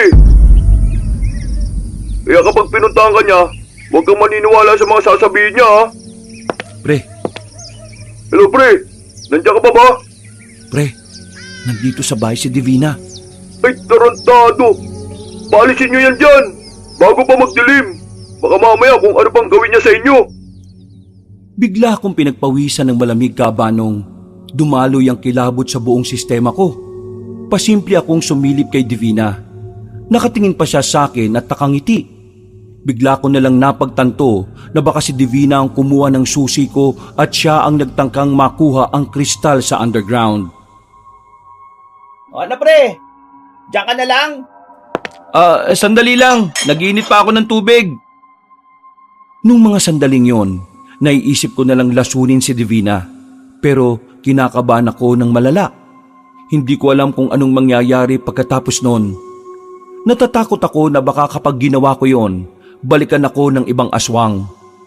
Kaya nung sandaling yon kabanong, nagtimpla lang ako ng kape. Hindi ko pinahalata kay Divina na meron na akong alam sa katauhan niya. Binalikan ko sila na dala na ang kape. Namumutla ka, Alonte. Ayos ka lang ba? Ha? Oo. Ayos lang naman ako. Sigurado ka ba, pre? Tinitigan ko ng matagal si Tonyo. Sinusubukan ko siyang senyasan pero hindi niya talaga ako magets. Nakailang oras akong tingin ng orasan. 1 oras pa bago dumilim, kaya naman nagpanggap na lang ako na masama ang pakiramdam para umalis na rin si Divina. Oh, saan ka pupunta? Sa kwarto, hihiga. Biglang sumama ulit yung pakiramdam ko eh. Pasensya na Divina ha. Hindi kita maasikaso.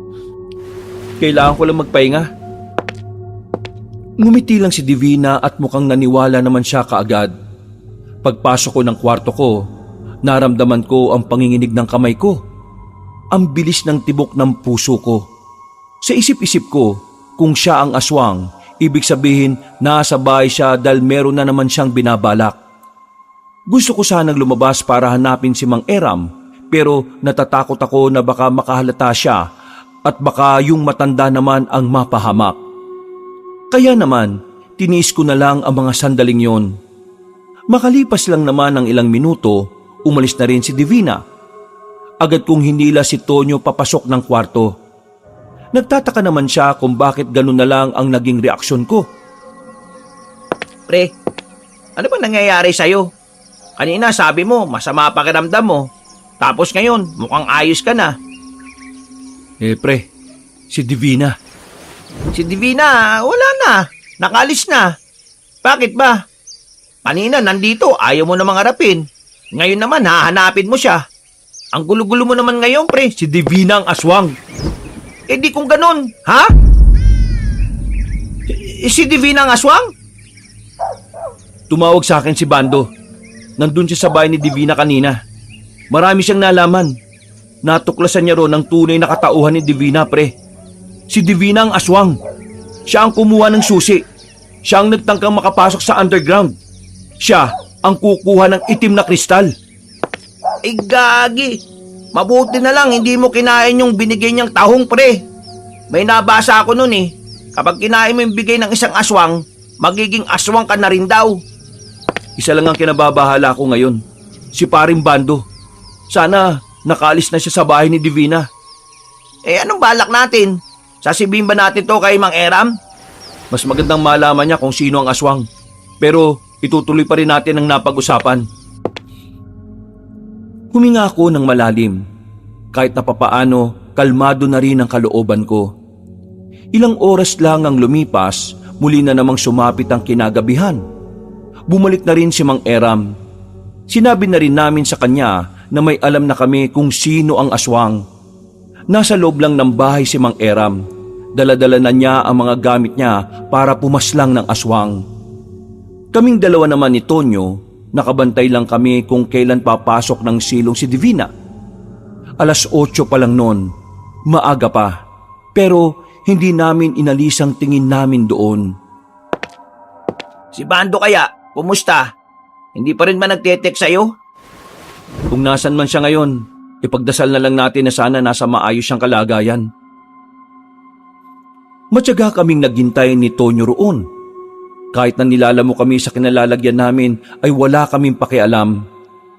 Mga bandang 10:00 nakarinig na kami ng mga kaluskos. Humawak na kami sa itak. Hindi nagtagal, nakita na namin si Divina na lumabas. Marahan pa siyang naglakad papunta sa silong ng bahay namin. Sininyasan na namin si Mang Eram na nakadungaw sa bintana. Wala na siyang sinayang na pagkakataon.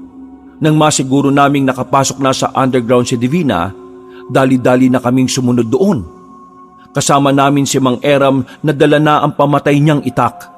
Na ayon sa kanya, higit na nakamamatay ang itak na yon para sa ibang aswang. Ang itak na yon ay ginawa lang daw talaga para pumatay ng mga masasamang nilalang. Isang malaking pagkakamali na pumasok ka rito, iha! Gulat na gulat si Divina nang bumabaring kami roon. Nanlalaki ang kanyang mga mata. Alam niyang ng mga sandaling yon ay pwedeng katapusan na rin niya. Wala kasing ibang madaraanan. Walang ibang malulusutan kaya walang tsansa na makatakas pa siya. Kaya naman baka sa mukha niya ang taranta. Hinahanap mo ba ang itim na kristal, aswang? Ha? Anong kristal? Huwag ka na magkaila, Divina. Alam na namin ang lihim mo. Kaya pala, dikit ka ng dikit sa akin dahil lang sa itim na kristal na narito. Hindi ko alam ang sinasabi nyo. Wala akong alam dyan, Alonte. Wala kang ang may tatago sa amin. Nalaman na ni Bando ang katauhan mo. Isa kang aswang. Ikaw ang kumuha ng susi. Ikaw rin ang nagtangka nung una na makapasok dito. Planado mo lahat ng ito. Pati na rin yung unang pagkikita natin. Alam mong lolo ko nagtago ng kristal, kaya pinilit mo makadikit sa akin. Kinakaibigan mo ako at inaakit mo ako sa pagbabakasakaling ibigay ko sa iyo yun ng kusa. Pero malas mo. Kasi kahit mamatay ako, hindi ko yun ibibigay sa iyo. Ano bang pinagsasabi nyo? Hindi ako aswang. Kung hindi ka aswang, paano mo ipapaliwanag sa amin na narito ka? Anong ginagawa mo rito? Hindi nakapagsalita si Divina. Patingin-tingin lang siya sa paligid. Hinahanap niya ang kristal pero nakalagay yon sa ilalim ng aparador. Umabanti si Mang Eram. Marahan namang umatras si Divina hanggang sa mapadikit na rin siya sa pader. Kumagat ka sa pain. Ngayon ay nasa bingit ka na ng kamatayan. Wala ka nang magagawa rito. Wala ka na rin pagkakataon na mabuhay. Pero papipiliin kita, iha. Mamamatay ka o ituturo mo sa akin kung nasaan pa ang iba mong kasama? Ano bang pinagsasabi nyo? Hindi ko kayo naiintindihan eh. Hindi ako aswang. Bakit ba ayaw nyong maniwala sa akin? Hindi ka aswang? Ay sige, patunayan mo nga sa akin ngayon. Dumukot ng asin si Mang Eram sa bulsa niya at isinabo yon kay Divina. Nang tamaan sa mukha si Divina, sigaw ito ng sigaw sa hapdi. Namula ang mukha nito na parabang napaso ng mainit na tubig. Aswang ka. Hindi ka pwedeng magkaila sa akin. Alam ko ang palatandaan ng mga kagaya mo. Kaya tatanungin kita ulit. Mamamatay ka o sasabihin mo sa amin kung nasaan pa ang ibang kasamahan mo? Magaling kayo. Hindi ko inaasahan na ikukulong nyo ako dito. Pero hindi. Wala kayong mapapala sa akin. Kahit na anong gawin nyo, hindi ko sasabihin kung nasaan ang mga kasama ko. Eh wala namang problema, iha. Madali naman akong kausap eh. Sabi nga nila, hindi natin dapat pinipilit ang mga ayaw. Kasi baka pumayag. Ha? Ano raw? Kaya ihanda mo ang sarili mo ngayon, iha. Ayaw ko sanang mabahiran ng dugo itong lugar ni Rigor eh. Pero wala akong magagawa kundi gawin ito. Mang Eram, magagamit natin siya. Huwag muna natin siyang patayin. Hindi. Pwede na natin siyang patayin. Kapag nalaman ng mga kasama niya na wala na siya, sila na mismong lalapit sa atin. Hindi na ako mahirapang hanapin sila. Lakas ng loob mo magsalita ng ganyan. Sino ka ba sa inaakala mo? Isa ka lang matanda na nagtatapang-tapangan. Inubos naming mga aswang ang mga albularyo noon. Kaya nasisiguro ko na wala rin kayong binatbat ngayon. Oo, mapapaslang mo ko. Pero hindi nyo na mapipigilan ang pagbabalik ng mga aswang. Darating na sila para kunin kung ano ang sa amin. Kung iniisip mo mangyayari yon, eh matulog ka na lang ng mulat. Hindi niyo makukuha ang gusto ninyo. Hindi ko hahayaan na magtagumpay kayo. Biglang lumapit si Mang Eram kay Divina. Hindi ito nagdalawang isip na hagupitin ng itak ang babae. Sinama si Divina sa braso dahil yun ang pinansalag niya. Lumaylay ang braso ni Divina. Masuka-suka si Tonyo nang makita ang sumisirit na dugo ng babaeng aswang. Magbabayaran mo to! Alam mo ba kung bakit gustong-gusto ng mga aswang sa gubat? Kasi malawak ang gubat. Sa malalawak sila, mas nakakakilos at mas malakas. Kaya ngayong narito ka, mukhang malabong magawa mo ang gusto mong gawin dahil wala kang lakas sa mga masisikip na lugar. Hindi kita mapapatawad! Alote, umusog kayo! Hinawi ko si Tonyo para dumistansya. Biglang umatake si Divina kay Mang Eram, pero hindi man lang natinag ang matanda. Nanatili lang yung nakatayo at parabang hindi man lang yung kinakabahan. Sanay na sanay siya sa mga ganoong eksena. Nang makalapit si Divina ay sinubukan niyang kalmutin si Mang Eram. Pero sa halip na makatama, siya pa ang nadali na matanda Tinarak ni Mang Eram ang itak sa balakang ni Divina. Sinipa ni Mang Eram si Divina para hugutin ang itak.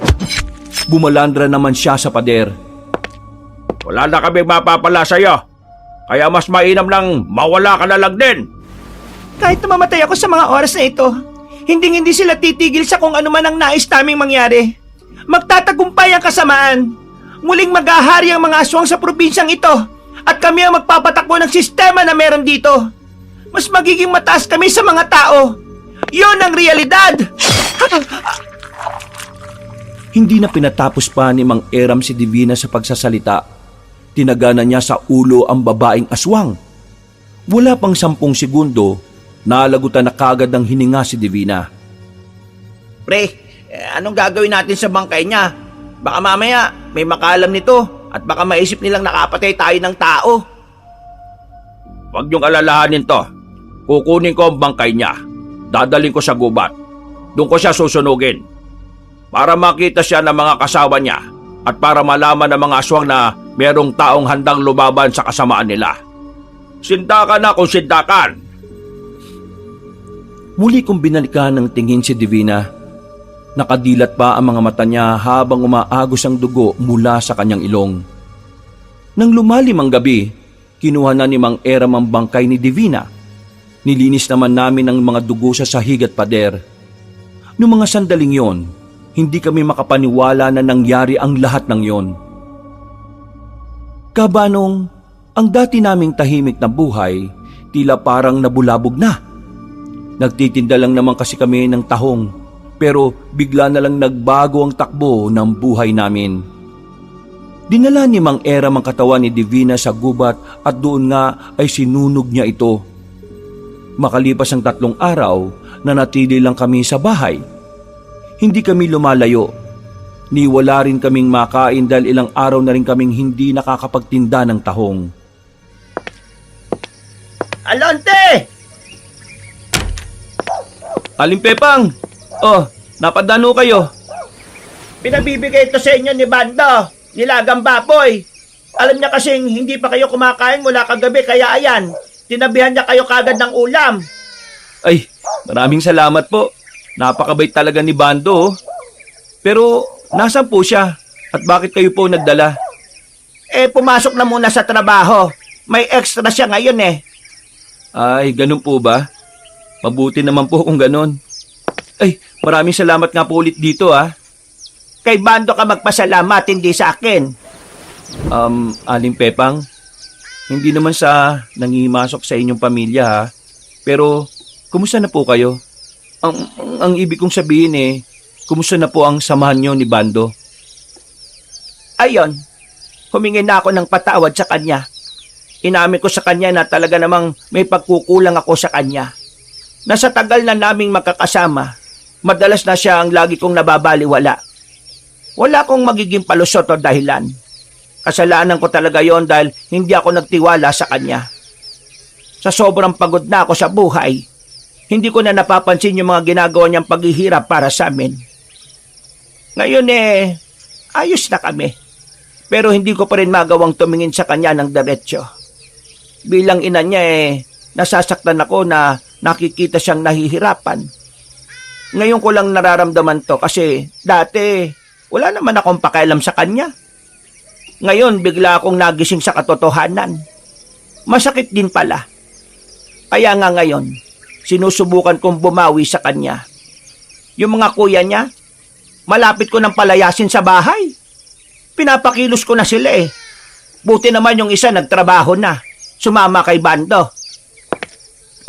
Masaya po kung malaman naging maayos na pala kayo ni Bando. Alam niyo po kasi, sobrang bait po kasi talaga ni Bando Kahit loko-loko yung taong yon, pagdating sa pamilya niya, malambot talaga puso niya. Siguro, masakit lang talaga siya makapagsalita. Pero, mahal na mahal kayo ni Bando. Kahit hindi niya sabihin, mararamdaman mo talaga yun Sana magtuloy-tuloy na. Ay sana talaga. Magtuloy-tuloy na. Kasi gusto ko makabawi sa anak ko Gusto kong maiparamdam sa kanya na mahalaga rin siya sa akin. At siya nga pala, Gusto ko rin magpasalamat at tumingin ng paumanhin sa mga araw na pati kayo ay nadadamay sa galit ko, ha? Pero salamat kasi kahit na ganon, sinasamahan niyo si Bando sa mga panahong mas kailangan niya ng pamilya. Sus, wala ho yun, Aling Pepang. Ang mahalaga naman sa amin, nung una pa lang maging maayos ang pamilya ninyo. At ngayong nangyayari na yon, oks na po kami ron. Nakakatuwa at may kaibigan siyang maunawain na gaya ninyo. Pero kailangan ko nang bumalik, ha? Marami pa akong labada ngayon eh. Maraming salamat ulit, ha? Opo, sige po. Maraming salamat din ulit, Aling Pepang. Naglakad na palayo si Aling Pepang. Sa dami ng mga nangyaring masasama sa amin nung linggong yon, kahit papaano ay gumaan din ang pakiramdam namin dahil sa magandang sinabi ni Aling Pepang. Masaya kami para sa kaibigan namin dahil sa wakas, magiging maayos na rin ang pamilya nila. Makalipas ang ilang oras, sumapit na rin ng hapon. Muli kaming binalikan ni Mang Eram. May mga daladala na siyang kung ano-ano. Pumunta kami sa underground. Kinuha niya ang itim na kristal at binalot yon sa makapal na tela. Kailangan niyo ako samahan mamayang gabi. Saan po tayo pupunta, Mang Eram? Kagaya nga ng sinabi ko, kailangan mawasak ang itim na kristal sa kabilugan ng buwan. At mamaya na ang tamang pagkakataon doon. Di ba ang sabi nyo, kapag kabilugan ng buwan, mas malakas din ang mga aswang? Saan po tayo mamayang gabi? Sa lugar kung saan mas madaling makakonekta ang espiritu ng tao sa kaligtasan. No raw, pre? Mamayang alas 9 ng gabi, magkita tayo sa gubat, sa harapan ng puno ng akasya. Nag-iisa lang ang akasya sa gubat kaya alam kong alam nyo naman yon.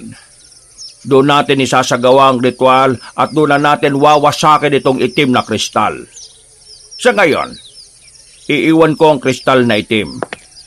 Alonte, ingatan mo ito. Hindi ko yan maaaring dalhin dahil alam ko ang punterya ng mga aswang. Pagsapit ng alas 7 ng gabi, umalis na kayo rito.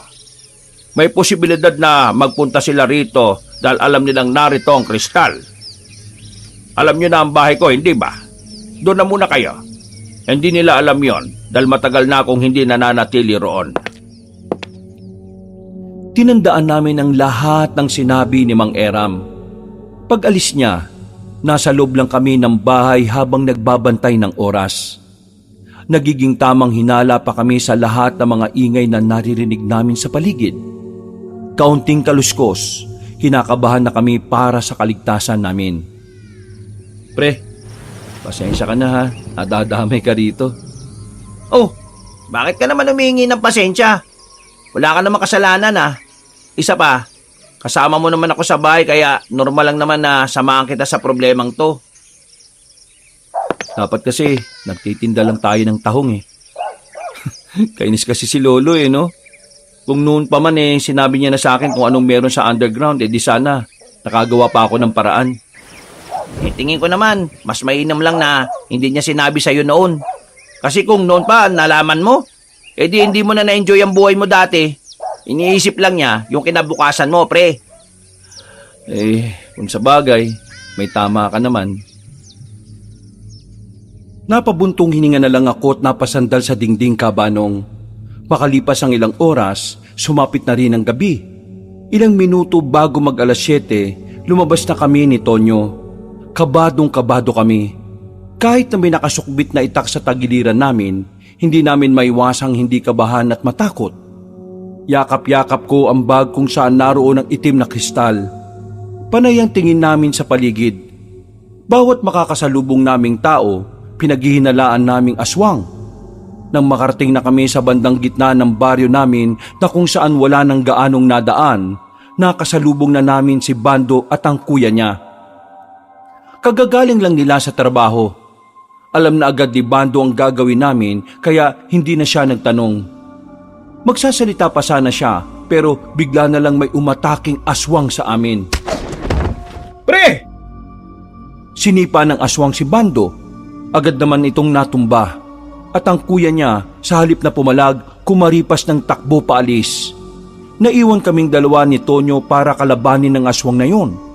Nang makita na namin ang mukha ng aswang, nakita namin na matanda na pala yon. Isang matandang lalaki na parabang kasing edad lang din ni Mang Eram.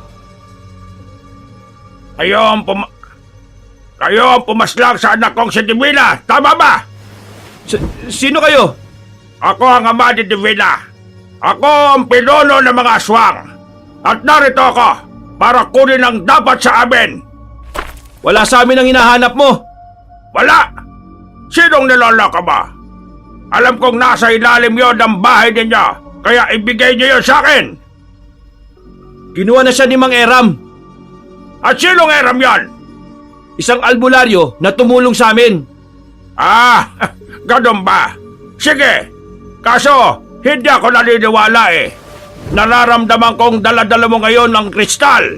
Nasa loob ng bag na yan. Akin na yan. Ibigay mo sa akin kung ayaw mong mamatay tong kaibigan mo. Pre, wag! Yari na kapag napasa kamay nila yan. Manahimik ka! Wala nga sa akin! Hindi mo ako maloloko.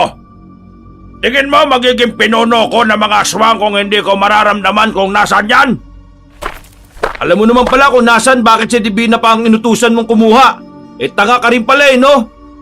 Dahil si Divina lang ang hindi tinatablan ng mga pangotra maliban sa asin. Tingin mo ba? Kung kaya kong pumasok doon kakailanganin ko pa ang tulong niya? Inutil! Kaya ngayon, ibigay mo sa akin ang itim na kristal kung gusto mo bang makita ang nakakabwisit ng itim nitong kaibigan mo. Pre, ayos lang talaga ako. Nako! Bakit nandito to? Napalingon kami sa gilid nang makitang dumating si Aling Pepang. May dala-dala itong buntot ng pagi. Nagsumbong yata ang kuya niya tungkol sa nangyari. Ay! Layuan mo ang anak ka! Bisit kang aswang ka! Ma! Huwag kang lalapit! Aling Pepang! Tumuloy lang si Aling Pepang. Hinagupit niya ng buntot ng pagi ang matandang lalaki. Pero nahawakan lang nito ang kamay ni Aling Pepang. Naglabas ng mahabang kuko ang ama ni Divina. Tinutok sa leeg ni Aling Pepang at sa mga sandaling yon, mas lalong naging komplikado ang lahat. Para mas maganda at mas tensyonado, ito na lang ang gagawin nating kapalitan. Ngayon, papipiliin kita ulit.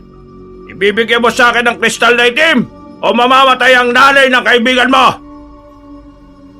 Hindi na nakapagsalita si Bando noong mga oras na yon. Alam niyang pareho lang na mahalaga ang mga pagpipilian, pero nararamdaman ko sa kanya na kung siya lang ang masusunod, ang nanay niya ang dapat niyang piliin. Pero iniisip ko rin nung oras na yon na kung sakaling maibigay ko na sa matandang lalaki ang kristal na itim, magsisimula na rin silang maghasik ng lagim. Walang katapusang kasamaan ang magagawa nila dahil malaki ang tsansa na maging immortal ang mga aswang. Maikli ang pasensya ko. Hindi ako kagaya ng anak ko na maraming pasakalye. Kapag sinabi ko, gagawin ko yon. Kaya ito na ang huling beses na magtatanong ako. Itong matandang ito, o ibibigay nyo sa akin ang itim na kristal? Kung ano man ang sinasabi ng isang ito, huwag niyong ibibigay. Wala na akong pakialam kung ano mangyari sa akin. Matanda na ako. Kaunting buhay na lang ang meron ako sa mundo. Kaya wag niyong ibibigay ang kailangan niya. Manahimik ka! Pero ma, ngayon na nga lang tayo nagkasundo ulit eh. Hindi ko kayang mawala ka. Bando, ang mahalaga, napatawad na natin ang isa't isa. Kaya ayos lang ako. Alagaan mo mabuti ang sarili mo, ha? Huwag mo nalang intindihin ang mga kapatid mo. Hayaan mo silang matuto sa mga sarili nila. Ang dami niyong dada! Papatayin ko na to! Sandali lang! Ano? Ibibigay mo na ba sa akin ang kailangan ko? Ibibigay ko ng itim na kristal. Pero bitiwan mo muna si Aling Pepang. Anong akala mo sa akin, tanga? Hindi ako ipinanganak kahapon, iho. Ibigay mo sa akin ang itim na kristal. Saka ako bibitiwan ng matandang ito. Wala akong tiwala sa iyo eh. Mas lalong wala akong tiwala sa isang tao na isa sa mga pumatay sa anak ko. Alonte, Wag! Ano ibibigay? Malahimik ka! Visit ka! Pre, anong gagawin natin? Baka mamatay si Aling Pepang. Inuubos mo talaga ang pasensya ko, bata! Tutuluyan ko na to! Wag! Eto na! Ibibigay ko na nga! Alam kong mas malaking kaguluhan ang mangyayari sa oras na makuha na ng matandang aswang ang itim na kristal. Pero noong mga oras na yon, kahabanong, hindi ko rin kayang isipin ng magandang simula ng mag-ina ay sa akin din magtatapos. Kaya naman, mas pinili ko si Aling Pepang. Mas ginusto kong kahit minsan lang maranasan nilang mahalin ng isa't isa. Marana kong lumapit sa matandang aswang. Dinukot ko ang itim na kristal sa bag ko. Kaliwaan! Iaabot ko to sa'yo. Ilapit mo sa akin si Aling Pepang. Hindi nagsalita ang matandang aswang, pero nakatingin lang siya sa akin ng masama. Sumunod siya sa usapan. Nang iabot ko na sa kanya ang telang itim kung saan naroon ang kristal, sa kanya tinulak sa akin si Aling Pepang. Binuklat niya ang tela at nakita niya roon ang itim na kristal. Ngumiti siya ng malapad, pero mga ilang sandali lang nawala ang ngiti niya nang meron siyang mapansin sa hawak-hawak niya. Ginagago mo ba ako? Ha? Anong sinasabi nyo? Ayan na nga ang kristal na itim eh. Ano pang kailangan nyo? Hindi itong itim na kristal! Peke ang ibinigay mo sa akin! Eh yan yung galing sa silong ng bahay namin eh. Yan ang matagal nang nakalagay sa ilalim ng aparador sa underground namin. Wala na akong ibang hawak na kristal. Hindi itong totoong kristal na itim! Hindi! Ipinakita niya sa amin kung papaanong dinurog niya lang ang itim na kristal gamit ang kanyang kamay. Nanlaki ang mga mata ko sa kaba. Hindi ko alam kung ano ang nangyari. Sa pagkakaalala ko, yun lang ang binigay sa amin ni Mang Eram.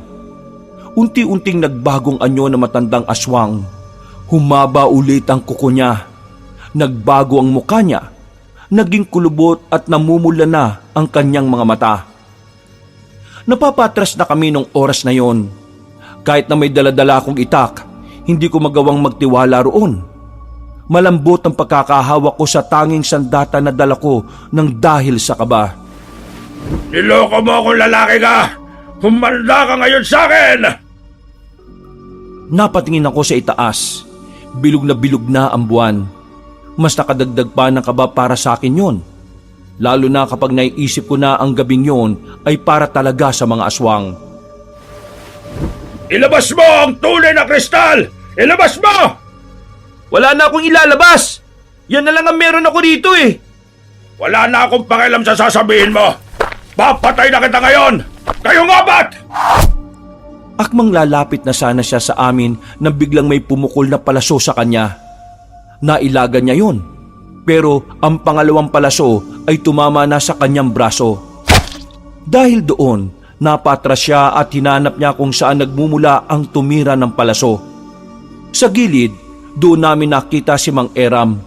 Kalmado, mahinahon at tila normal lang para sa kanya ang nangyayari. Ha? Sino ka? Ako ang kasamahan ng mga albularyong pinaslang niyo noon. Hindi ka magtatagumpay ngayon.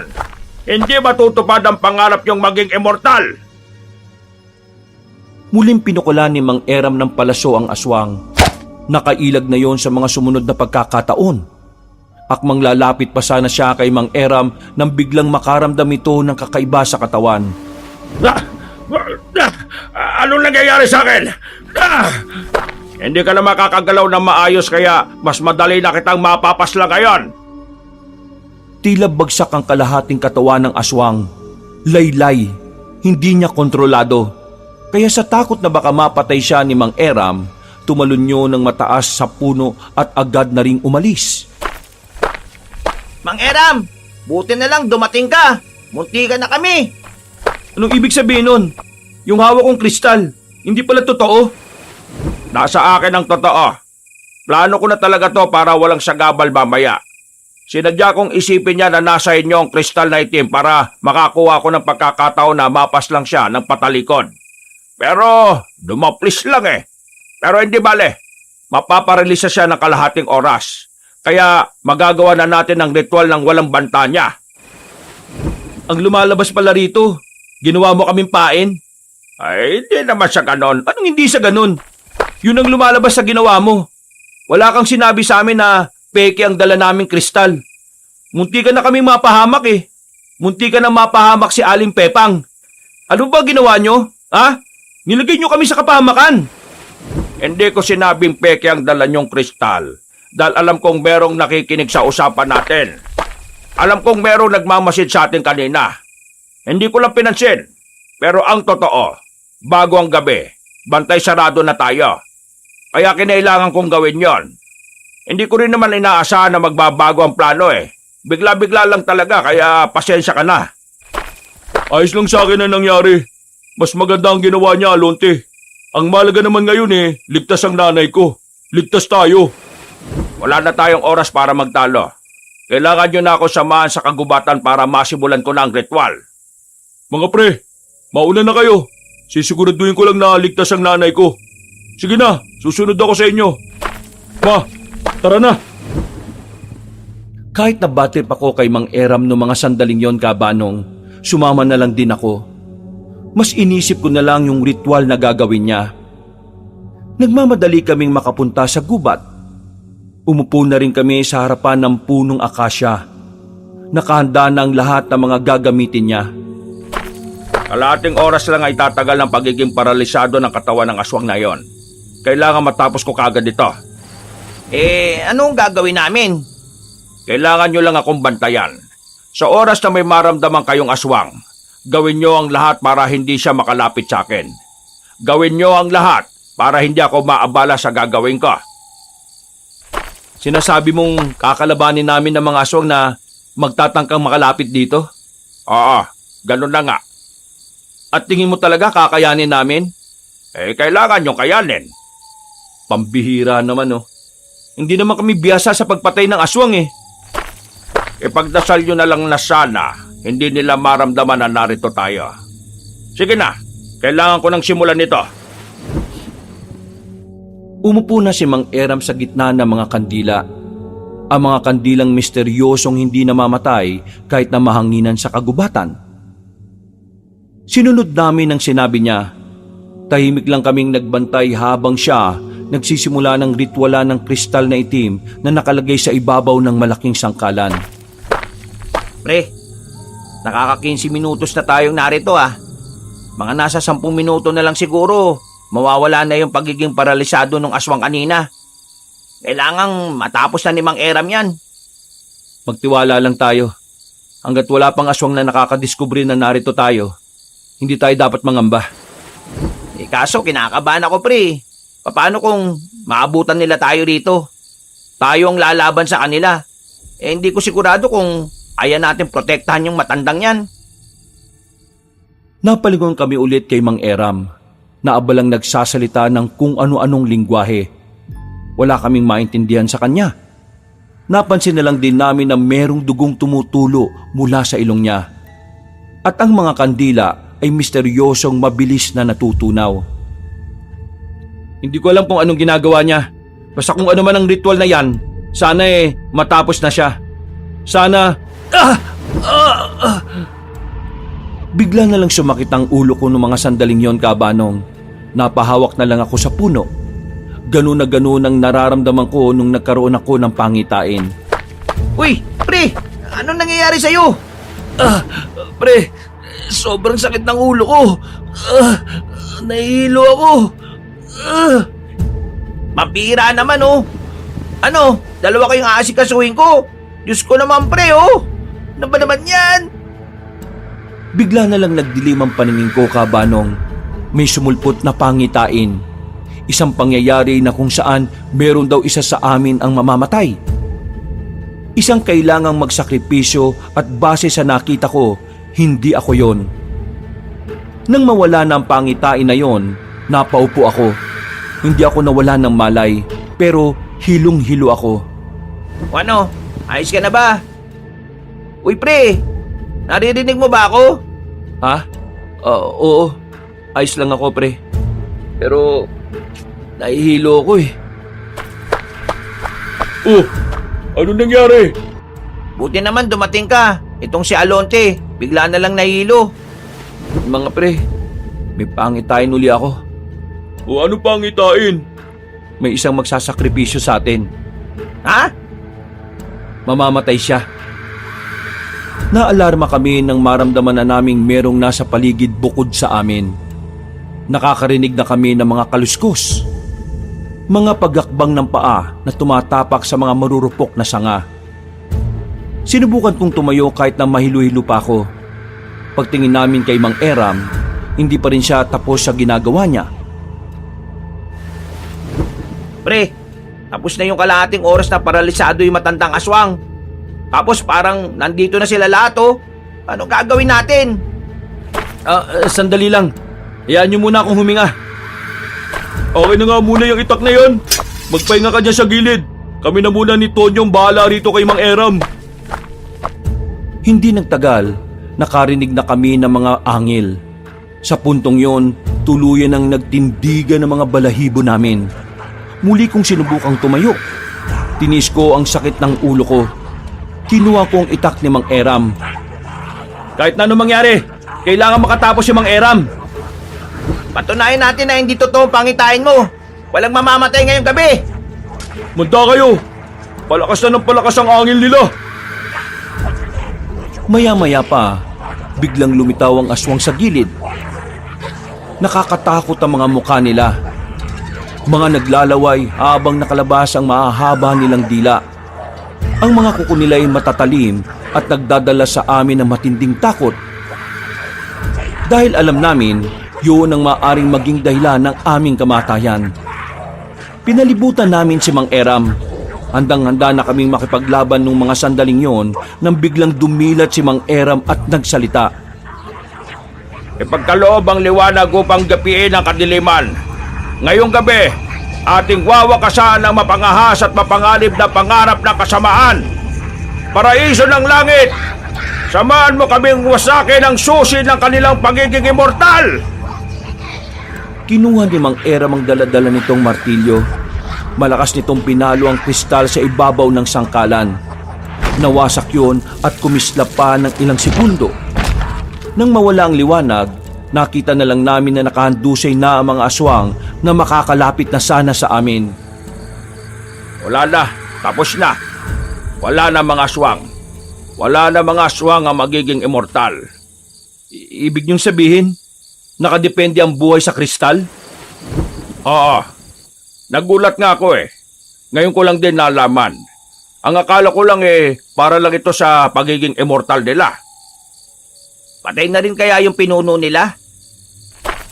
Kung ito nga mga aswang na nandito namatay bigla ng ganong kadali, di malamang wala na rin yung amo nila. Ang mahalaga ngayon wala na ang kristal. Naglakad na kami paalis sa lugar na yon, Kabanong. Nang makarating na kami sa kalsada, doon na namin nakita ang matandang aswang. Nakatayo siya sa gitna ng daan. Galit na galit at parang hinihintay niya talaga kami. Sa puntong ito, bigla na namang umandar ang kaba namin. Ang buong akala kasi namin ay natapos na ang problema namin sa mga aswang. Pero meron pa palang natira. Paano ka nabuhay kung wala na ang lahat ng aswang? Wala na ang kristal kaya dapat patay ka na rin Tingin mo kasing hina nila ako para mamatay na lang ng basta? Hindi ako magiging pinuno kung nakadepende lang ang buhay ko sa isang bagay na kayang sirain ng kalaban. Kung ganon, kakaiba ka nga talaga. Pagbabayaran mo ang ginawa mong pagsira sa itim na kristal. Umanda ka! Magsipaganda kaya! Gumapang ng mabilis ang matandang aswang papalapit sa amin. Tumalon siya na mataas. Pagbagsak niya, sinubukan niyang kalmutin si Mang Eram. Pero buti na lang ay agad na naisalag ni Mang Eram ang isa niya pang itak. Nagpulasan kami nang nasa gitna na kami ng aswang na yon. Iba na ang itsura niya. Hindi na siya mukhang matanda. Hinawi niya si Mang Eram. Sa lakas niya, bumalandra agad siya sa gilid. Akmang aatake ulit doon ng aswang pero tumakbo kaming tatlo papunta sa kanya. Muli siyang lumundag palayo. Umangil ng malakas. Tumulo pa ang laway niya na parang gutom na gutom. Iligtas na ninyo ang sarili ninyo! Malakas siya! Mapapahamak lang kayo! Hindi ka namin iiwan. Ikaw naman ang mapapahama kapag umalis kami. Makinig na kayo sa akin. May mga naghihintay pa sa inyo. Sa akin, wala na. Kaya ayos lang kung sakaling mamatay ako rito. Anong ayos lang? Walang ayos doon. Hindi ka namin iiwan. Sasamahan ka namin hanggang sa kamatayan. Di ba mga pre? Oo, tama si Alonte. Pangeram, wala na tong atrasan. Abay mga pasaway talaga kayo. Tapos na ba kayo magpulong? Kasi sasabay-sabayin ko na kayong ihatid sa impyerno. Masyado ka maraming sinasabi. Biglang umangin ng malakas ang aswang. Sa sobrang lakas ng angil niya, nanakit ang tenga namin. Hindi kami makagalaw dahil sobrang nakakabingi.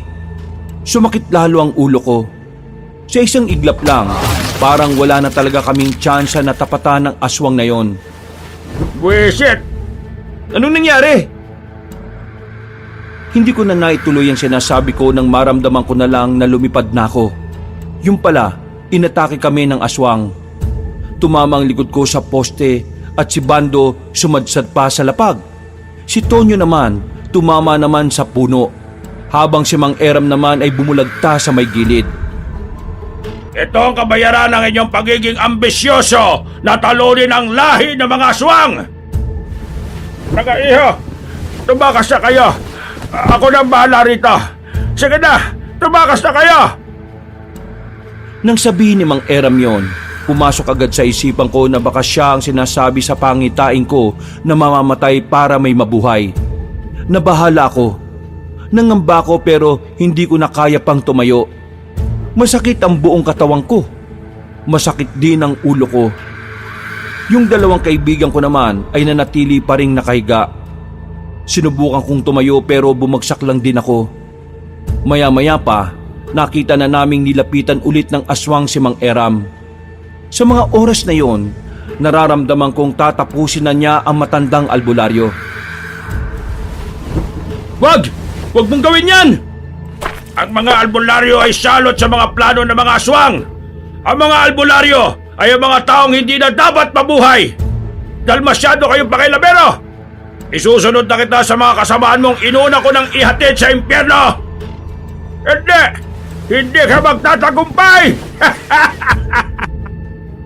Anong nakakatawa? Ha? Anong nakakatawa? Nakakatawa ka kasi mag-isa ka na lang.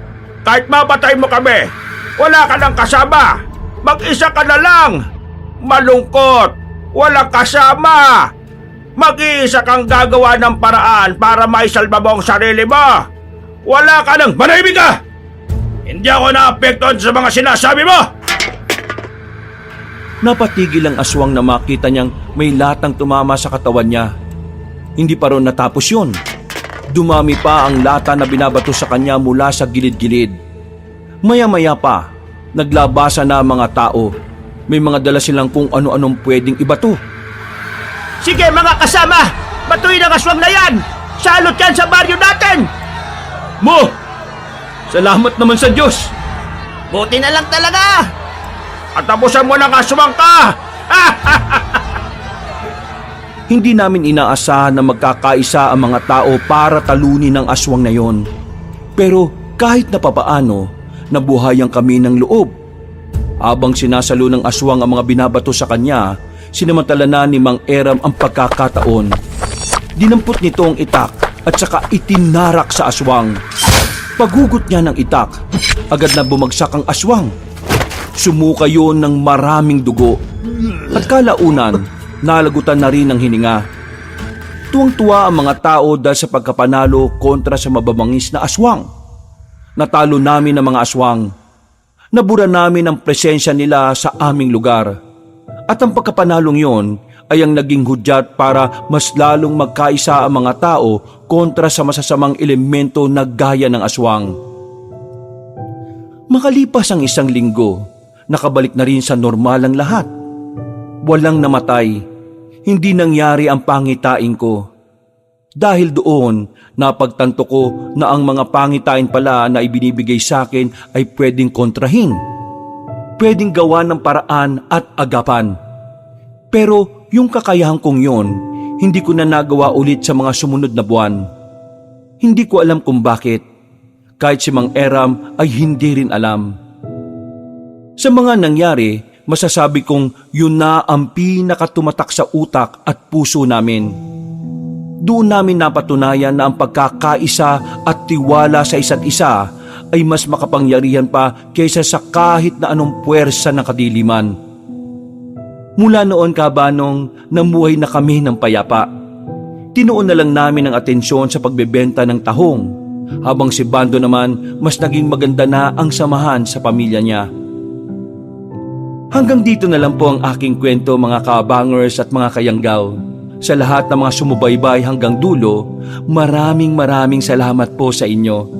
Sana ay nagustuhan nyo at nakakuha kayo ng aral kahit na papaano. Muli, ako po si Alonte at ito ang aking kwento. Pinagpalang araw sa inyong lahat. Mga kabangers, mga kayanggaw, kabanong po uli. Maraming salamat po sa pagsubaybay sa ating magandang kwento ngayong araw.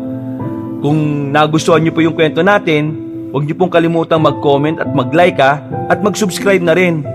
Pero kung medyo nabitin po kayo sa kwento natin, maaari po kayong bumisita dun sa isa pang channel natin. Ang pangalan po ng channel natin na yon ay Pamela Clamil. So, bisitahin niyo po kaagad yon at huwag niyo rin pong kalimutang mag-subscribe pagka nagustuhan niyo po yung mga kwento natin doon. And also, don't forget to comment and like. So, hanggang sa muling mga kwento, wakas!